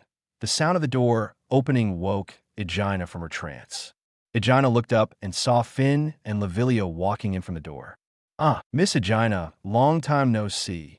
Finn came in and waved to Aegina. Aegina, what happened? For what the guard said, you seem to be very anxious. Lavilia asked Aegina. Mr. Finn, Lord Lavilia, there's an urgent matter that needs to be confirmed by Mr. Finn. Aegina nodded, called respectfully, and then directly told her purpose. What is it? Finn asked curiously. It's about Morningstar. Aegina replied truthfully. Is it the compatriot you mentioned before who destroyed the monster feast by himself? Lavilia was a little surprised when she heard it and confirmed it to Finn. Well, it was Morningstar who destroyed the monster feast. I wonder what happened to Mr. Morningstar? Finn first answered Lavilia's question, then looked at Aegina and asked Aegina back. Morningstar has upgraded. I came to ask Mr. Finn to verify the truth of Morningstar's destruction of the monster feast. Aegina nodded and said her purpose without hesitation. Hey, Mr. Morningstar has upgraded. That's really a cause for celebration. However, with Mr. Morningstar's top LV2 strength, destroying the monster feast of the Minotaur group, is not something that cannot be accepted, right? Why did you come to me for verification? Hearing that Morningstar had upgraded, Finn was stunned at first, then congratulated Morningstar, and then asked Aegina in return. So this is true? Hearing Finn's words, Aegina's eyes widened and confirmed with Finn again. Well, I and S saw it with our own eyes. What? Is there something wrong? Finn nodded and confirmed with a smile. No, nothing. Thank you very much, Mr. Finn. I have something to do, so I'll go back first. Lord Lavilia, Aegina will take my leave first. Aegina shook her head repeatedly, then stood up and said goodbye, thanked Finn and Lavilia respectfully, and then walked out of the room quickly. This child shouldn't be so impatient. What happened? Seeing Aegina's reaction, Lavilia frowned slightly. Ah, Miss Aegina has always been very stable. Finn nodded in agreement, but then narrowed his eyes. My intuition tells me that something extraordinary is about to happen. Chapter 56. Uranus after leaving the Twilight Pavilion, Aegina rushed back to the guild as quickly as possible and reported the information she had obtained from her visit to the Twilight Pavilion to the team leader. I see, you go to work. After listening to Aegina's report, the team leader was silent for a long time, then sighed and waved Aegina to continue working. Yes, team leader. Aegina responded and then left the room. Not long after Aegina left the office, the team leader also left the office and walked towards the depths of the guild, and soon came to the outside of a room. After knocking on the door outside and hearing the sound coming from inside, the team leader walked in. This room is the room of the guild leader, the Guild Pig Royman. The Guild Pig Royman is a male elf over 300 years old. Because of his big belly, he is nicknamed the Guild Pig. When Royman was about 150 years old, he came to Orio and joined the guild. It has been more than 150 years since then. For more than 150 years, Royman climbed up the guild step by step and eventually became the guild president. Royman was also a person that the guild god Uranus trusted very much. At this time, he was sitting behind a desk, diligently reviewing documents. After the team leader came in, Royman did not look up and continued to work on the documents, but only took the time to speak. What's the matter? President, you need to see these materials. The team leader put the materials prepared by Aina in front of Royman and said in a serious tone. Perhaps because the team leader's tone was very serious, Royman stopped the work at hand, picked up the materials, and began to read them. After a few seconds, Royman's pupils suddenly contracted. Are these all true? Royman suddenly raised his head, looked at the team leader, and asked sternly. Yes, President. To ensure the truth, I have just sent Morningstar's adventurer consultant Aina to the Dust Pavilion to confirm it. The answer of the brave Finn is indeed so. The team leader nodded and replied seriously. After listening to the team leader's answer, Royman did not answer for a long time. After a long time, Royman calmed down. I know. I will handle this matter. You go down. Yes, President. The team leader responded and then left. Royman, who was silent for a while looking at the information in his hand in the office, stood up quickly, left the office, and walked deeper into the guild. That was the passage leading to the underground altar of the guild. This matter was not something he could decide at will. He needed to inform the god Uranus of this matter. Only the god Uranus could call the main god Loki to come and discuss things. As for him, at most he could only call the representatives of each clan, and sometimes the clans didn't even want to pay attention to him. Not long after, Royman reached the end of the passage and entered another passage. The passage was dark, with almost no light, but Royman was not afraid at all and walked out quickly as if it was daytime. Buzz! After reaching the end, Royman stretched out his hand and pressed on the wall to push it open. What caught Royman's eyes was a dim light, followed by a tall altar. On the altar, a strong old god was sitting quietly on the throne. Royman, what's the matter? An old but strong voice came from the high platform. On the altar, the expression of the god Uranus did not change at all, and his expression was indifferent. God Uranus, there is something that needs your decision. Royman shouted respectfully. What's the matter? Royman did not hesitate and immediately told the situation to Morningstar, and also talked about the situation that the Loki family might know about Morningstar. After listening to Royman's answer, even Uranus, who was as calm as he was, his pupils flickered slightly at this time, and he was very surprised in his heart. No matter which of the two situations on Morningstar, Uranus would not be so surprised. If Morningstar had only broken the upgrade record, and it was more than 10 times higher than the previous record, Uranus would be a little surprised at most. But Morningstar was able to leapfrog one or even two major levels while breaking the record, which made him unable to ignore it. Being able to destroy the monster feast of the Minotaur group by himself, Morningstar's strength had obviously reached level 3. With a lightning-fast upgrade speed and the ability to fight across 2 levels like the monster in the Heroth family, Morningstar is definitely a monster that has never been seen before and will never be seen again. If nothing unexpected happens, Morningstar will definitely rise rapidly in a short period of time. This is a seedling that he absolutely cannot ignore. Uranus also reacted instantly to Royman's purpose in coming to him this time. Royman wanted to conceal Morningstar's situation and create a strong growth environment for Morningstar. If Morningstar's situation was leaked, the dark faction hidden in the dark would never allow Morningstar to grow up, and it is estimated that they would use any means to attack Morningstar. This matter must not be told to any god or adventurer. And now, the people of Loki's family know it. Royman, invite Loki to come in my name, Uranus said after a long silence. Yes, thank you for your kindness, God Uranus. Hearing Uranus' words, Royman hurriedly bowed and responded respectfully. Then, I will take my leave now. Royman roared and quickly left here. After Royman left, the underground altar space fell into silence again. After a while, Uranus suddenly spoke. Fells, what do you think of this elf boy named Morningstar? As soon as these words came out, a tall figure in a black robe slowly walked out from the darkness on the left side of the altar. If nothing goes wrong, she can grow into another Silent Witch. I just hope she won't be envied by the gods like the Silent Witch. I hope so. Fears. Have you heard of the name Lucifer? No. Chapter 57. Going around in circles, customizing weapons. What happened in the guild? Morningstar didn't know. Morningstar was meeting a very special person in the library at this time. Hestia brought Belle over. With short white hair, she looked slightly different from Belle, the protagonist of the original book, but she looked like another person. The Silent Witch, Althea, the Silent Witch of the Heroth Familia. Belle looked half the same as Althea, the Silent Witch. Morningstar, she is Belle, my first member of the clan. I'll trouble you to guide her fighting skills in the future, Hestia said with one hand on her waist, smiling. Mr. Morningstar, I'm Belle Crane. Please give me more guidance in the future, Mr. Morningstar. Belle looked at Morningstar carefully and said in a very nervous tone. The tone alone showed that this little girl had a 933 personality and she was very timid. Just call me Morningstar. Don't be so reserved. Come here at night. I'll teach you combat skills and experience. Morningstar gently comforted with a smile.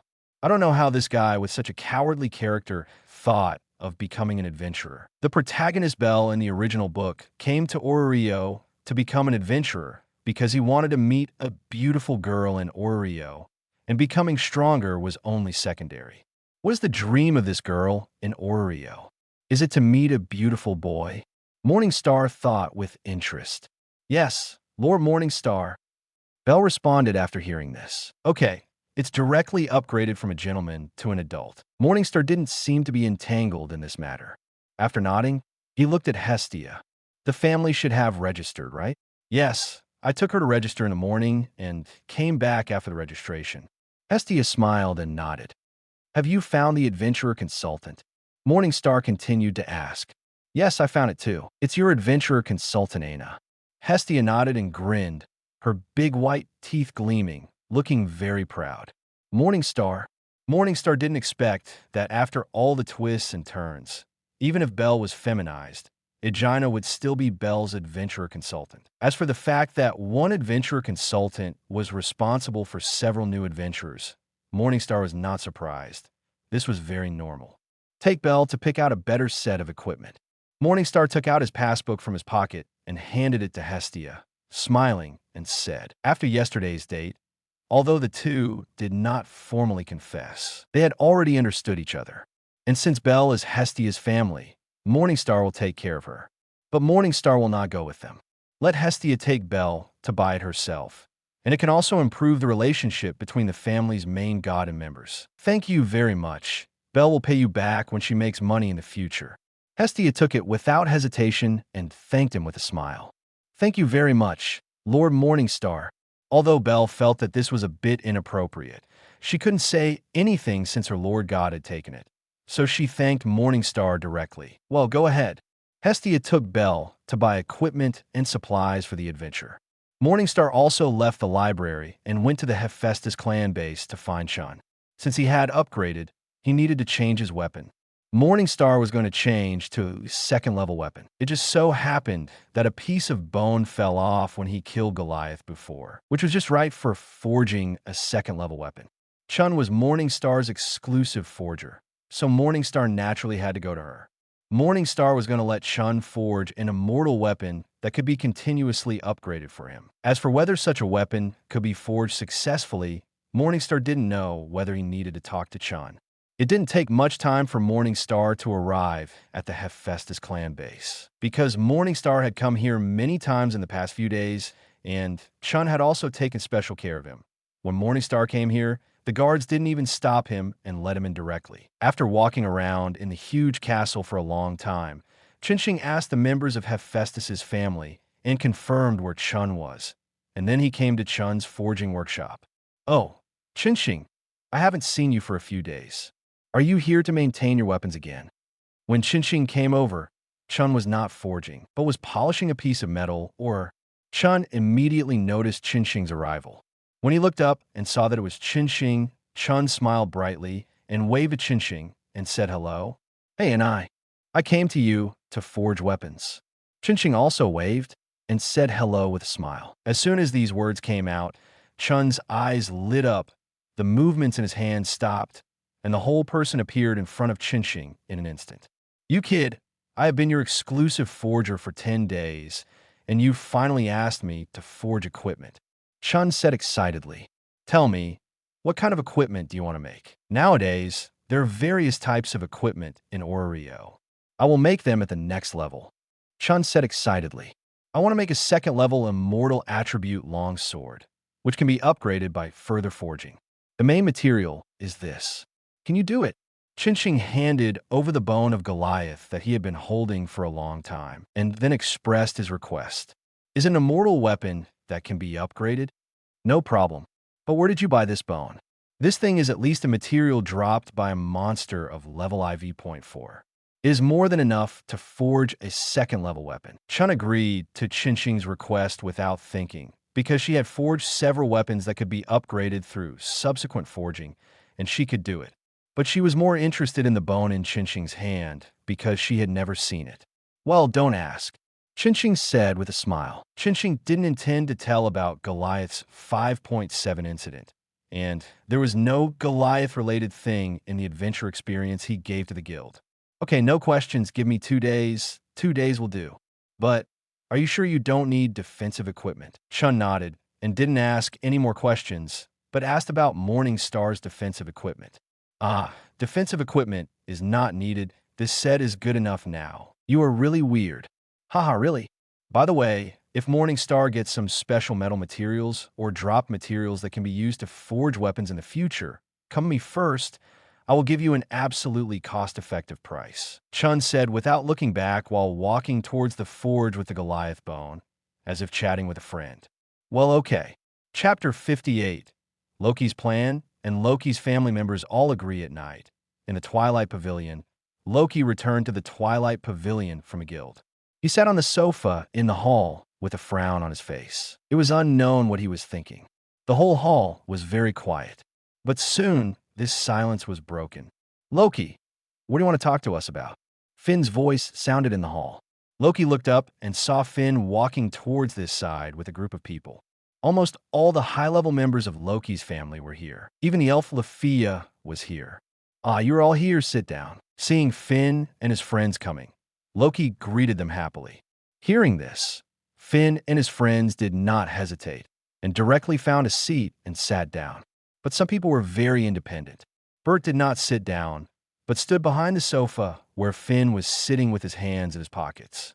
Deanna also stood behind Lavilia. "Hey Finn, Ace, tell me everything you saw about Morningstar."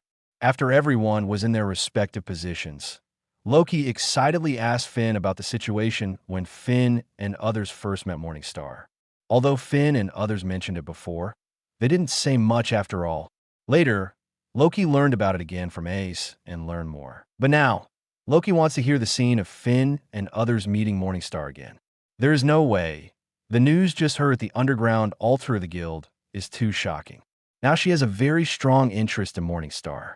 What happened? Loki, you actually care so much about Brother Morningstar. I heard from Ace that you have asked Ace once before. Are you trying to poach people? Deanna looked at Loki strangely and asked curiously. What happened? Finn also noticed something was wrong and asked. Everyone's eyes fell on Loki. They are preparing to poach people, Loki announced with a big roll of his eyes. She was called over by Uranus just now and heard about Morningstar there.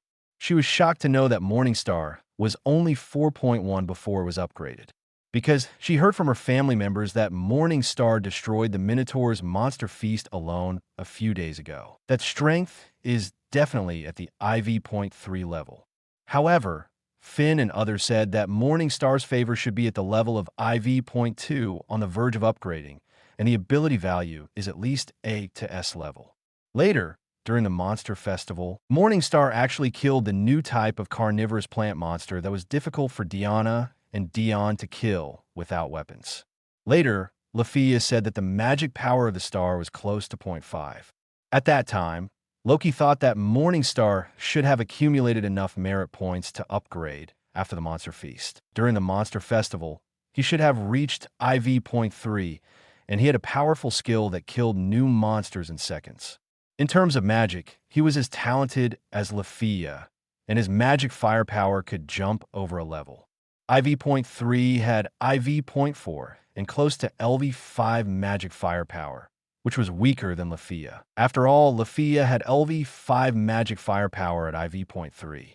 Facts proved that what Aegina said before she left told her that her guess was correct, and Morningstar had indeed upgraded. But now, Uranus told her that Morningstar was only IV.1 before, and now it was only IV.2 after upgrading. And this was not over yet. Morningstar had only been an adventurer for less than a month. In an instant, Loki understood the value of Morningstar. He also knew why Uranus called him over, which was nothing more than asking him not to reveal the secret. Loki agreed with Uranus's approach. She hadn't thought of leaking the information about Morningstar. However, she had another idea. That was to poach Morningstar from the unknown Lucifer. Freya could poach other people, so why couldn't Loki do that? So as soon as she came back, she immediately called Finn and others to see if she could get more detailed information about Morningstar from Finn and others. Loki, are you kidding? Hearing Loki's words, Finn frowned immediately. The Loki clan had never done such a thing as poaching. Although many people converted from other clans, they were all voluntary. The situations of Tioni, Tiona, and Bert were special, but the three of them were also voluntary. Loki had never done such a thing as poaching, but now Loki told them openly that she was going to start poaching. Others also looked at Loki in surprise. What do you know? You will be shocked if you know the resume of this kid Morningstar. Since the establishment of Oreo, Morningstar is definitely the most evil existence. I will definitely get that guy. Loki's expression became serious, and he said seriously, Loki, although Brother Morningstar can fight beyond his level, there is no need to be so exaggerated. Tioni crossed his arms and frowned. The others also wanted to say something, but they were interrupted by Loki. Wait, I know what you want to say. Let me tell you about Morningstar. As soon as these words came out, everyone who wanted to speak immediately listened. Morningstar is a native of Oreo and has lived in Oreo since he was a child. Half a month ago, he suddenly received the grace of God from a god named Lucifer and became an adventurer. Wait, what did you say? Brother Morningstar received the favor half a month ago. Loki was interrupted as soon as he finished speaking. Deanna blurted out, and the others were also shocked. Listen to me. Don't interrupt me. Loki looked at Diana and frowned slightly. No, don't say it. Loki, I understand what you mean. At this time, Finn also spoke. His expression was very solemn. Ah, don't say it. The situation is already very clear. Loki, I support you to poach people. If possible, please be sure to poach the compatriot named Morningstar. Lavilia also spoke up. It's incredible. He just received the favor half a month ago, and he has already upgraded from 4.1 to 4.2 in half a month. Moreover, he already had the combat power comparable to V.3 at V.1. Now that the guy named Morningstar has upgraded from 4.1 to 4.2, how much stronger will his strength become? Moreover, if his speed of strengthening has not slowed down, it will only take half a year for him to stand in the same position as us. Grace took a deep breath, then he spoke in a calm tone. The three giants of Loki's clan understood why Loki wanted to dig up Morningstar the moment Loki said that Morningstar received the favor half a month ago. Because this is a monster, an extremely terrifying monster. Anyone who knows the situation of Morningstar will want to pull such a terrifying monster into his clan. At this time, after hearing the words of the three people, Shi Yin and Qiu Dao, they realized it belatedly. Yes, Brother Morningstar became an adventurer half a month ago. So even if Brother Morningstar upgraded, he was only IV.2. Before that, Brother Morningstar was only 4.1, and IV.1 could destroy the monster feast of the Minotaur group. Brother Morningstar is really scary. Loki, I agree with your proposal. Diana became more and more excited as she spoke, and finally raised her hands to agree with Loki's idea. She was already very surprised that Morningstar used the strength of IV.2 to destroy the monster feast. Now she was even more shocked to hear about Morningstar's situation. It's not just a monster feast. Have you forgotten the monster festival? Brother Morningstar should have just upgraded at that time, but his skill instantly killed the new type of piranha monster that only IV.4 melee adventurers with weapons could kill. Moreover, Lafiya said that Brother Morningstar's magic firepower is close to LV5. That is to say, Morningstar's skills in magic have the power of IV.4. For point 2 has such terrible strength. It's unbelievable that there is such a terrifying monster. Dion was a little absent-minded and murmured in a low voice. Even Scarlet Flower can't compare to it. AIC thought of a long-dead adventurer and murmured in a low voice. TSK, I have to admit that guy is a monster. Even Bert, who is so arrogant, did not say it stubbornly at this moment, and agreed to admit the monster level of Morningstar. No wonder Mr. Morningstar has such powerful magic. Lafiya also murmured in a low voice at this time. Right, such a monster exists. We must fight against it. Loki nodded repeatedly. Well, we should indeed try to fight for it. Finn nodded in agreement, and the others also nodded, and no one objected. The reactions of everyone seemed exaggerated, but in fact they were not exaggerated at all. Morningstar's magic talent may be similar to Lafiya's, but don't forget that Morningstar could be considered a magic swordsman, and Morningstar's upgrade speed is so terrifying. All these things added together, Lafiya can't compare with Morningstar at all. However, there is one thing that is the most troublesome now. Looking at the reactions of Finn and others, Loki was very satisfied. But the next moment, Panji frowned. What's the matter? Everyone was a little confused. Morningstar's main god Lucifer is a dragon that can't be seen from head to tail. I don't know if there's such a saying in this world. Just pretend it is, otherwise many things can't be described in this way. Except for taking Morningstar to the guild to establish a clan at the beginning, no one else has seen him. I want to poach people, and I also need to find that Lucifer. Otherwise, nothing can be discussed. Loki spoke out his worries. This is also the reason why she had been frowning here before Finn and others came. Because she didn't have any clues about Lucifer. It is said the guy likes to go around everywhere, and Lucifer can hardly see him. Isn't this very simple? In a few days, it will be the Gods' Conference once every March. Mr. Morningstar will upgrade at this time, and he must get a title. Then he can see the god named Lucifer. Hearing Loki's worries, Finn smiled slightly and said, Yes, the God Conference will be held in a few days, and the god of the Morningstar Kid will definitely be there, and he can see him then. After hearing Finn's words, Loki clapped his hands together excitedly. Well, but let's send someone out to look for him these days. Finn nodded and said, Yeah, that's right. By the way, you have the opportunity to communicate more with the Morningstar kid and strengthen your relationship. Loki nodded, then looked at everyone and warned them. This can't be done. We don't know where Brother Morningstar lives. We can only rely on luck. Deanna scratched her head awkwardly and said, She really wants to contact Morningstar now, because Morningstar said that everything he showed was very attractive to her, and she was very interested in the existence of Morningstar. However, she didn't know where Morningstar lived at all. Not only Deanna had this idea, but everyone present was the same, and they were all very interested in Morningstar. Don't worry, I have found the place where the boy lives from the guild. Faced with this question, Loki waved his hand and said with a smile, Where? A very old library on West Street. Chapter 59, Hestia's Worry and Naked Malice. Where did Bert go? On the street, Deanna and her group of four were walking leisurely. Deanna put her hands on the back of her head and said in confusion, The information we got yesterday was too exciting. That guy went to the dungeon early in the morning. Dion shrugged and said lightly, we were also stimulated, but we didn't go to the dungeon event. Dion was a little surprised. The guy who was most stimulated by this incident didn't go to the dungeon. This guy's more excited than AC. I don't know what's wrong with this guy. Dion curled her lips and said, then looked at AC, who looked calm on the side. Ahaha, I think Asin's the most excited now, but we're going to find Mr. Morningstar now, so Asin is so calm. Listening to the conversation between the two, Lafia laughed dryly and expressed her opinion. That's true. Nyona and Dion both agreed with Lafia's words. Although AC didn't show it, after leaving the hall last night, Deanna and others could see that AC's heart was very uneasy. AC, who used to not care about anything, was ready to go out early this morning to find the library where Morningstar lived on West Street. If they hadn't been sharp-eyed, AC would have come here alone.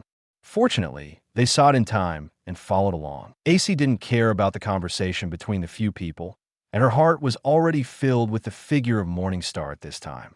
AC really wanted to know how Morningstar could upgrade so quickly and fight across 2 levels. She wanted to understand Morningstar, and if she wanted to understand Morningstar, the best choice was naturally to get close to Morningstar. In addition, Loki also reminded them last night to communicate more with Morningstar if they had the chance. So she came here. It's a pity that they didn't come at the right time, because Morningstar was not in the library. After they found out where Morningstar's library was, and when they came here, they saw Hestia. Are you guys from Loki's family? Hestia was surprised to see Dion and the others, because they had just met the day before yesterday and had shared hardships together. Hestia remembered Dion and the others very well. However, she was surprised to see a few of them again in the past 2 days. Moreover, judging from the appearance of the few people, they seemed to have come here specifically, not just passing by chance. Hestia, Dion, and the others were a little surprised to see Hestia.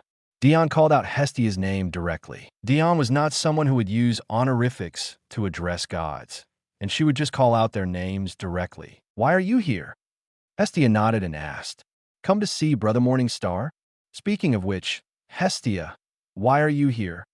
Dion replied, and asked Hestia why she was here. I work here, Hestia said with a smile, but she didn't mention that she and Morningstar were partners. The reason why I said this before, and the reason why I said it 2 days ago, was that I was too happy, so I wanted to show off. I happened to meet Loki and thought of Loki's skinny figure and the fact that he didn't have a partner, so I wanted to PS him off. But not only did she not PS Loki off, she was completely ignored by Loki, and instead quarreled with Loki for inexplicable reasons.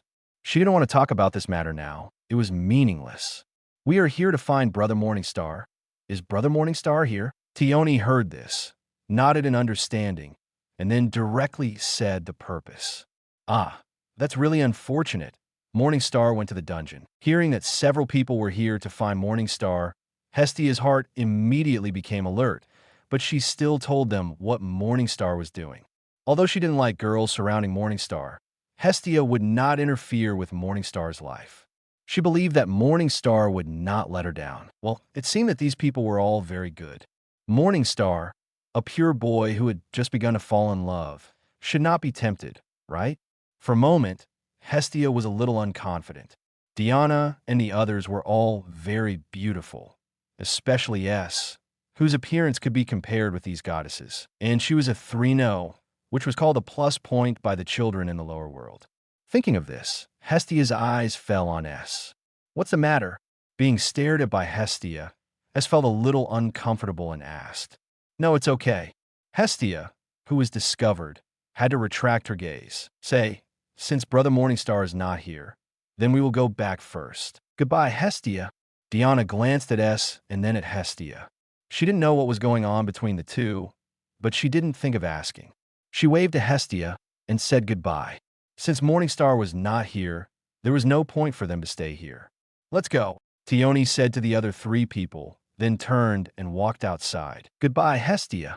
Diana waved to Hestia, then followed with her head held up. "Goodbye." Ace nodded slightly, then turned and walked outside. "Goodbye, Master Hestia." Among the few people, only Lafia maintained respect for the gods and said goodbye very politely before following. The people from the Loki family are definitely eyeing Morningstar. "No, I have to take down Morningstar as soon as possible." Walking to the door of the library, Hestia looked at the 4 people who left with laughter and chatter, and a strong feeling rose in her heart, which made Hestia very uneasy, and she couldn't help but feel anxious. "Let's take down Morningstar tonight." What Hestia didn't know was that when she was thinking about this in her heart, the 2 hair accessories tied with twin ponytails on her head flickered slightly. At this time, Hestia's hair accessories were hosting the upper-level light elves that Morningstar had obtained before. When Hestia came back last night, Morningstar had the little light god live in Hestia's hair accessories without anyone noticing. At this time, the 2 hair accessories were flashing with light, and something must have happened.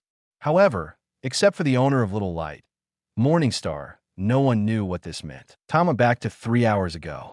Starting from the evening of yesterday afternoon, Morningstar began to give Belle the first combat guidance. Early this morning, Morningstar was going to the dungeon and took her with him. Hestia didn't want Belle to delay Morningstar's time, so she didn't ask Morningstar to take Belle on an adventure. She asked Morningstar to take Belle to the first floor of the dungeon and let Belle act on her own. Morningstar had no objection to this.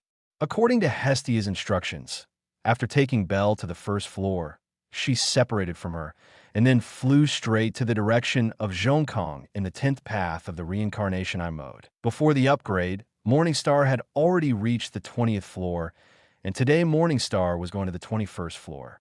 What Qinxing didn't know was that, during his journey, the guild had already posted the information about his upgrade on the bulletin board outside the guild headquarters. Therefore, the entire Oreo had already set off an uproar.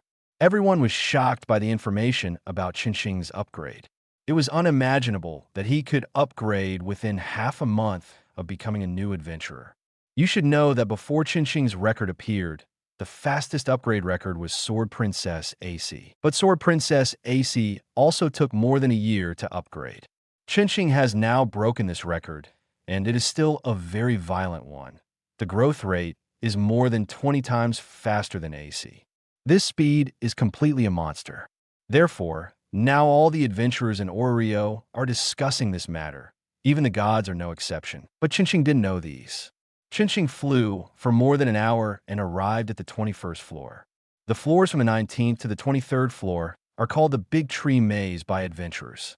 It is a plant world with lush vegetation, full of huge trees and jungles with intricate roots. Soon after Morningstar arrived at the 21st floor, he was warmly welcomed by the dungeon. One after another, the Firebirds were born in front of Morningstar and launched a fierce attack on Morningstar. Morningstar did not flinch at all. He fired a magic and then drew the long sword from his waist to counterattack. The deeper the floor, the stronger the monsters are. At least the Firebird is stronger than the Minotaur. Even if it is stronger than the Minotaur, it is still not enough for Morningstar. It is too easy. Morningstar is completely 1 sword per 1, and it has no training effect at all. It had some training effect before, but my strength increased too much after the upgrade. These Firebirds are completely a meal for me now. It seems that we need to go to a deeper floor. Let's go directly to the lower floor. After killing the last firebird, Morningstar frowned and muttered to himself. For other adventurers, even if they have upgraded, continuing the previous floor still has a training effect. However, the upgrade of Morningstar is a complete ascension, and the span is too large, so it is difficult for the monsters on these floors to keep up with the upgrade of Morningstar. After testing the strength of Flamebird again, Morningstar decisively chose to leave the middle floor and go to the lower floor. The strength of the lower floor is generally IV.3, which can train Morningstar. Although there are also IV.3 monsters in the middle floor, compared with the lower floor, the number of monsters born is very small. This is the law of monster birth on each floor. In the current situation of Morningstar, if you want to experience fierce battles and quickly improve your strength, you need to focus on IV.3 monsters. Monsters lower than IV.3 can be completely abandoned by Morningstar. However, just when Morningstar was about to act, his steps paused. Malice, Naked Malice. Chapter 60, Attack, Possession, Counterattack. Since becoming an adventurer, since coming to this world, Chinching felt such naked malice for the first time. Turning around slowly, Chinching looked forward. He saw a figure wearing a mask, wrapped up completely, without revealing a single bit of skin, standing there quietly. When Chinching saw this figure, he didn't have any impression in his mind for a while. However, the next second, Chinching felt an extremely strong sense of crisis. He saw the black shadow in front of him rushing towards Chinching at a very fast speed. Almost in an instant, it appeared in front of Chinching, and a short sword in his hand slashed at Chinching. Buzz! Almost subconsciously, Chinching instantly entered the reincarnation eye mode, and the seeking jade behind him quickly appeared in front of Chinching. Bang!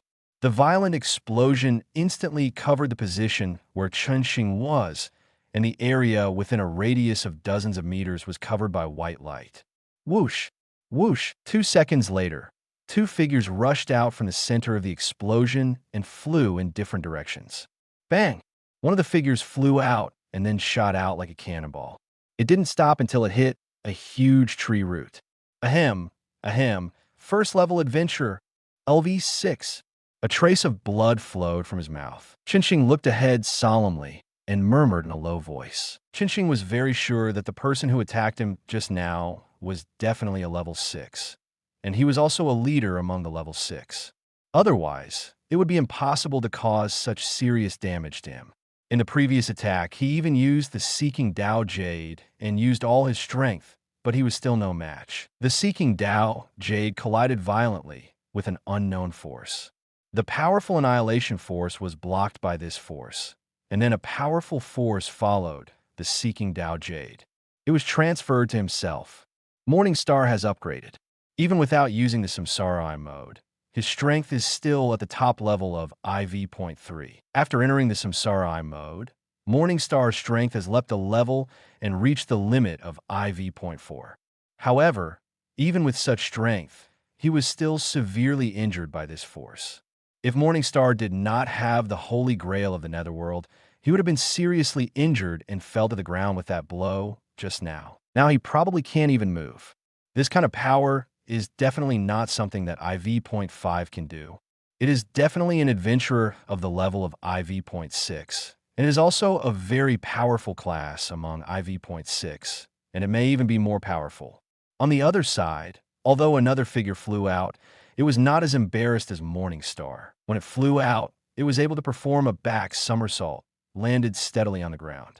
Who are you? The explosion dissipated, and Chinching and the masked attacker on the opposite side faced each other, and Chinching questioned the attacker. To be honest, with Chinching's personality, he would never do such meaningless things as questioning the enemy when he met someone who attacked him. The reason for doing this is just to buy himself some time. However, the person on the opposite side obviously didn't want to answer Chinching's question and waste time. As soon as Chinching finished speaking, the masked man disappeared again. Chinching's pupils shrank suddenly. The next second, the figure of the masked man appeared in front of Chinching, close at hand, and the dagger in his hand swung from left to right at Chinching, as if to cut Chinching's waist off. The speed was so fast that Chinching couldn't react at all. However, this time, Chinching was not panicked at all, but a smile appeared on the corner of her mouth. This reaction of Qinxing was also noticed by the masked man. The attacker felt something was wrong at the first moment and stopped attacking and prepared to evacuate Qinxing. But the masked man was so fast, and his attack speed was so fast that he could not withdraw it at will. The next second, the masked man understood why Qinxing smiled. A large piece of light suddenly appeared on Qinxing's body, completely covering Qinxing's body. Her attack hit Qinxing's body, but was completely blocked by the disc. Then, a terrifying force swept over along with the weapon in his hand and suddenly broke out. In an instant, the masked man was hit hard and the whole person shot out, and the sonic boom cloud emerged. Bang! With a violent explosion, the masked man smashed directly into a big tree, breaking the tree in half, and then continued to shoot behind him. After destroying 3 big trees with overwhelming force, the masked man finally stopped. What a terrifying power! What is this? Half squatting on the ground, the masked man looked at the chaotic front and murmured in a low voice. Under the mask, a stream of blood slowly flowed out of his mouth. Just now, without any defense, he was hit so hard that the masked man's body was severely injured, and her internal organs were directly displaced. Fortunately, I got Xiaowang last night, otherwise I would have died here today. It's time to use up one of the lives of the Holy Grail of the underworld. On the other side, Qinxing was full of luck at this time and murmured in his heart. Just now, after being attacked by the masked man and finding that the masked man's strength was as high as IV.6, and he was also the best among IV.6, Qinxing summoned Xiaowang immediately and let Xiaowang possess him. When Xiaowang possessed him, Qinxing's appearance changed drastically. He was wearing a robe formed by light, with 3 teams of wings of light floating behind him, and an unknown rune composed of light flashing on his forehead. The high ponytail tied on his head had also been loosened, and his long silver hair was flying freely without wind. At this time, Qinxing was very similar to the angels in myths and legends. He only needed a halo on his head, and Qinxing could say that he was an angel. Well, not that disgusting monster angel. In a state of possession, Qinxing could feel the huge magic power in his body, and the existence of this magic power could also increase Qinxing's physique. If Qinxing's physique was only at the limit of IV.3 just now, then it is now IV.6. Obviously, Xiaowang is an almighty elemental spirit, not only in magic but also in physique. In the case of possession, these abilities are brought to Qinxing. However, Qinxing at this time has no time to care about these. Please flowers looking at the dusty front. Qinxing fell in a thought at this time, wearing a mask and still has the strength comparable to IV.6. In my impression, there seems to be only one person dressed like this in Oreo. Firewise Xylia of the Dionysus family. The clone that guy split out is dressed like this, and because it is a clone, half of the ability is split out and the strength is high with V.6. This guy actually attacked me? Am I being targeted by Dionysus? Frowning, Qinxing thought for a moment and finally came to a conclusion. It's really infuriating. I didn't even try to ruin your plan, but you made trouble for me. Besides, the attack just now was aimed at my life. Dionysus, our feud is settled. I will settle the score with you later. But let me calculate the interest with you first. After muttering a few words in his heart, Qinxing's eyes gradually became indifferent. The next second, his eyes flashed with a faint light. The veins of light. The perception magic unfolded instantly. The next second, Qinxing's figure disappeared instantly.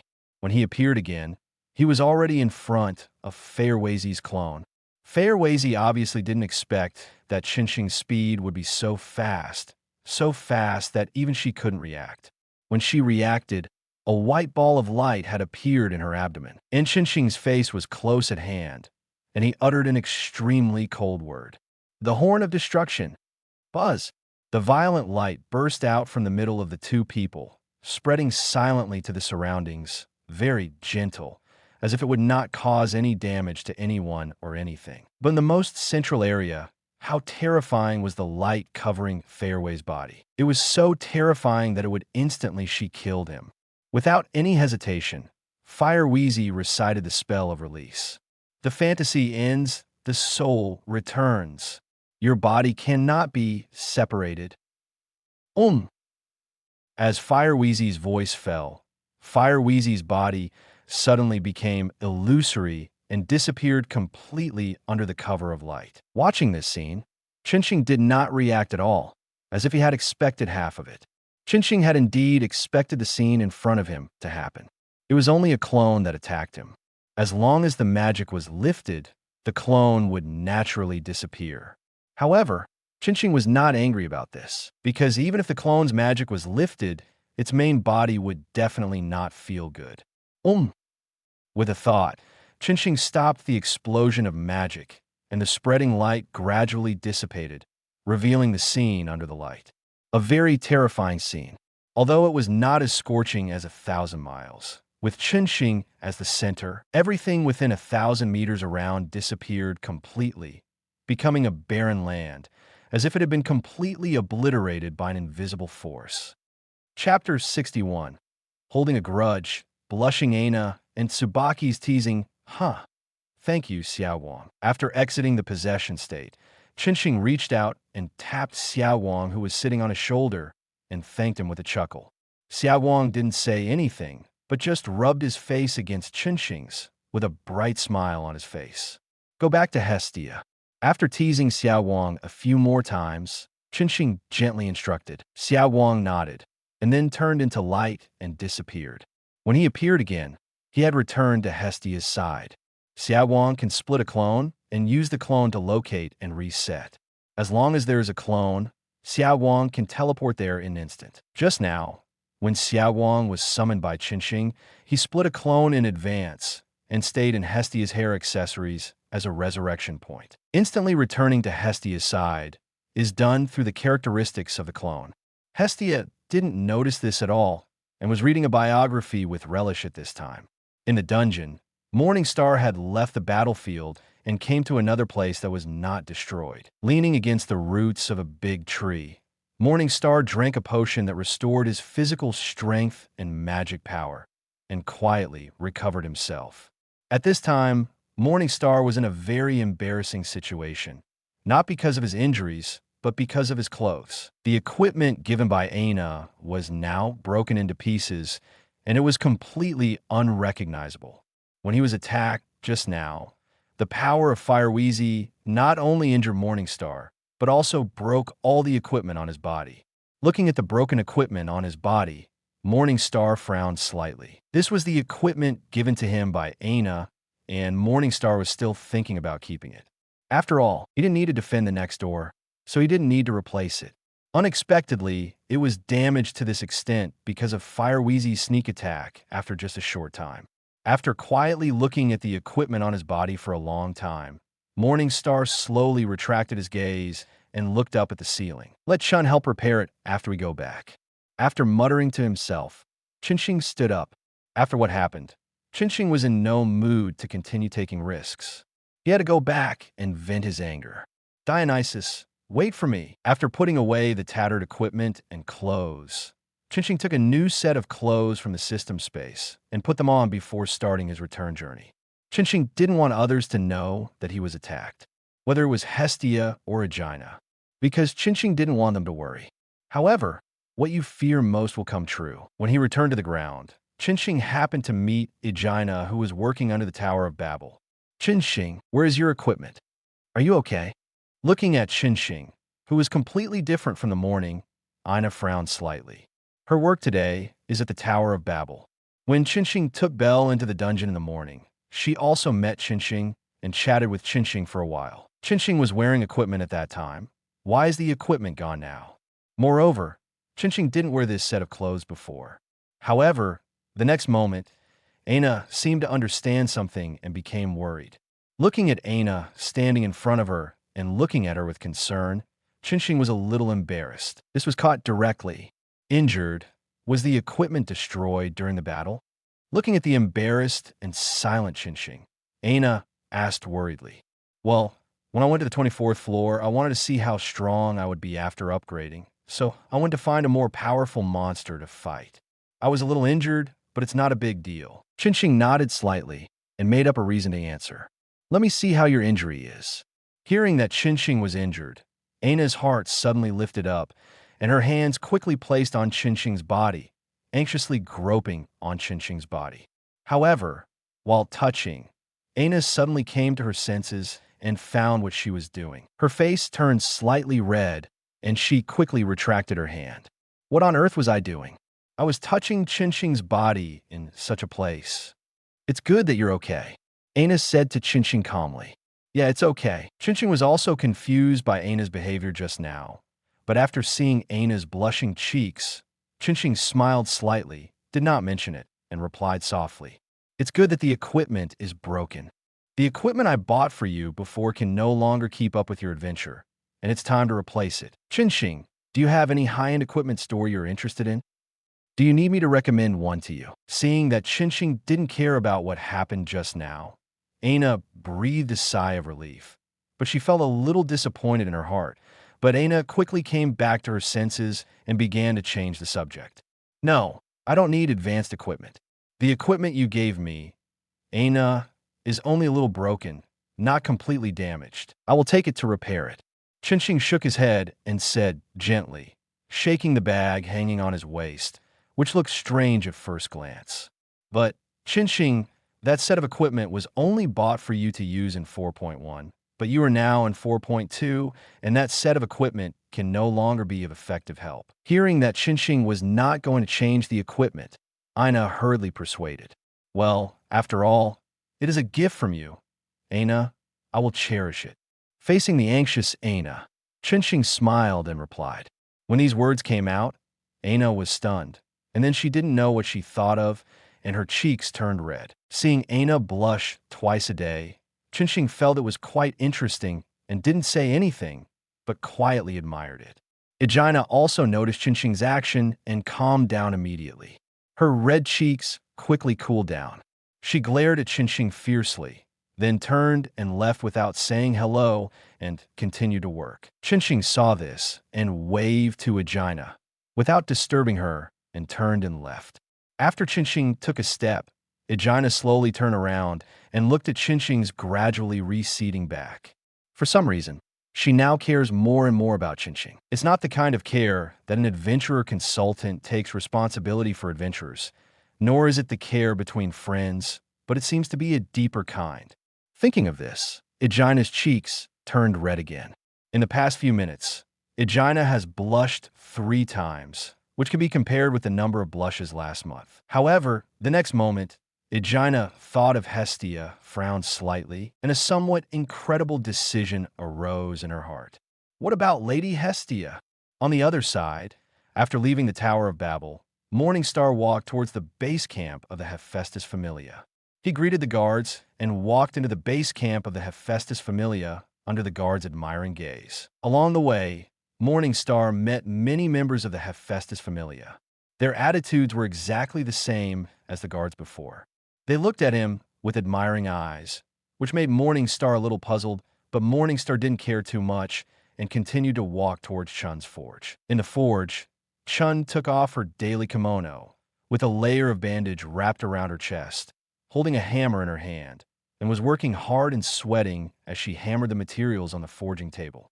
Chun felt the arrival of Morningstar without even raising her head. She asked, "Why are you here today?" Every time Morningstar came here, it was when he needed to maintain his equipment. Yesterday, he came to find his own forging equipment. According to the maintenance date of Morningstar's equipment, it shouldn't need maintenance today.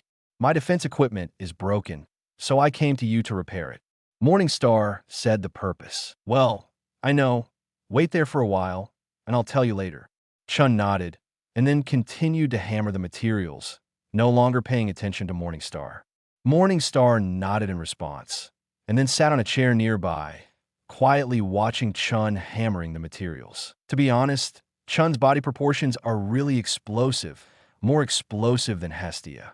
Even with bandages, you can still see its magnificence. Morningstar quietly watched Chun hammering and waited for a few minutes before Chun finished hammering and threw the materials back into the furnace. How about it? My body is good, right? After finishing the work, Chun came over, picked up the water cup on the table and drank it, then showed a teasing look and teased Morningstar. Well, great. Morningstar was not teased at all and smiled back. TSKU, you adapted so quickly, so boring. Chun curled her lips, disappointed. At the beginning, when she used her body to tease Chinching often blushed, but in just over a week, this guy was completely unbearable. Not only did he look at her now, but he was also able to respond calmly to her teasing. Take out the equipment and show it to me. Chun did not continue, but directly asked Chinching to take out the equipment that needed to be repaired. Chinching did not hesitate and directly put the defense equipment with more than 4.9 damage on the forging table and opened it. Hey, yeah, I was wondering why you didn't wear it. It turned out to be damaged. But the damage is really serious. I think it's better to change it directly. Change to a stronger set. It's not worth repairing. Chun suggested sincerely. No, I won't change it. This is a gift from my adventurer consultant. It has special meaning, even if I don't wear it. I hope to repair it and strengthen it if possible. Chinching shook his head and said, I see, leave it to me. I will repair this set of equipment and make it fishy. However, I will give you a heads up in advance. The basic materials of this set of equipment are not very good. At most, I will add some higher level materials. Strengthening it to the second level is already the limit. It can't be strengthened further. Do you want to continue like this? Chun nodded and then said seriously, well, strengthen it. It doesn't matter how much reward you need. Chinching replied seriously. Haha, it seems that it really has a very special meaning. Seeing Chinching's answer without hesitation, Chun raised his eyebrows and said meaningfully, well, I just said it. Facing this meaningful smile, Chinching smiled and replied. Chapter 62, Dionysus's Plan, a different encounter. While Morningstar came back from the dungeon to find Chun to repair his equipment, new events happened in the other three places. In the Silver Mansion, Freya looked at the consulting report of Morningstar that the family members had just brought back from the guild, and a faint light flashed in her violet pupils. I didn't find out your information before, and I thought you were an adventurer from the outside world, but I didn't expect. Morningstar has lived in Oreo since he was a child, and he is unknown because of his lonely personality. Half a month ago, he was accidentally registered under the name of Lucifer and became an adventurer. It only took half a month to grow from a new adventurer to the limit and upgrade to 4.2. Looking at the information in her hand, Freya murmured in a low voice. All along, she didn't find out about Morningstar's situation, thinking that Morningstar was from the outside world, and she didn't even find out who Morningstar's family was. Otherwise, she wouldn't be unaware of Morningstar's level, so she would charm monsters and start monster riots during the Monster Festival, hoping to test Morningstar's strength. Although there were some problems with the monster riots at the Monster Festival, the purpose was achieved in the end. She also tested the approximate strength of Morningstar. She didn't know much about the power level of magic, but she could guess that Morningstar's strength was between V.B and V.4. With Morningstar's strength, she thought that Morningstar was at least IV.3, but she didn't expect that he was a newcomer. And it was precisely because he was a newcomer that Freya became more interested in Morningstar. Although she couldn't see through the soul light of Morningstar, based on Morningstar's performance alone, Freya could be sure that the soul light of Morningstar was absolutely dazzling. More dazzling than any human god in Oreo. She now wanted to take Morningstar into her arms and love him well. However, thinking of Morningstar's special situation, thinking that the main god of Morningstar introduced in the consultation given by the guild was a sly guy, and no one had seen that guy until now, Freya calmed down. What she wanted was for Morningstar to belong to her completely. There was Lucifer in between, which was not what she wanted. However, it doesn't matter. The gods' conference will be held in a few days, and Morningstar is upgraded now, so Lucifer will definitely go to the gods' conference. Then I'll snatch Morningstar from him. Murmuring in a low voice, Freya folded up the consulting information with the portrait of Morningstar at her hand, and then stuffed it into her chest, closed her eyes, silently felt something, and a charming smile gradually appeared at the corner of her mouth. Morningstar, my ode. At the same time, on the other side, in the residence of the Dionysus family, Fellweiss, who was watering the flowers, suddenly trembled all over and then a trickle of blood slowly flowed out from the corner of her mouth. Fellweiss's scarlet pupils flashed with shock. What happened? In the pavilion not far away, Dionysus was holding Morningstar's consulting information in his hand, but he noticed the situation here and asked, "Lord Dionysus?" Fellweiss put down the kettle in her hand, walked towards Dionysus, and bowed slightly. "Yes." Dionysus nodded again, then picked up the black tea on the stone table, waiting for Fellweiss's report. "Lord Dionysus, the operation failed," Fellweiss said. Hearing this, Dionysus paused slightly, turned his head and looked over. His expression was calm, but his No more novels? Take part in the voting. The most requested novels and those with the most likes will be chosen for publication on euroaudiobooks.com. There, I can upload as much as I want without the risk of receiving a strike. Our 18 novels and other content that exceed what is morally acceptable are only published on Patreon or the free novels page. Remember, the site is funded by donations on Ko-fi and Patreon memberships.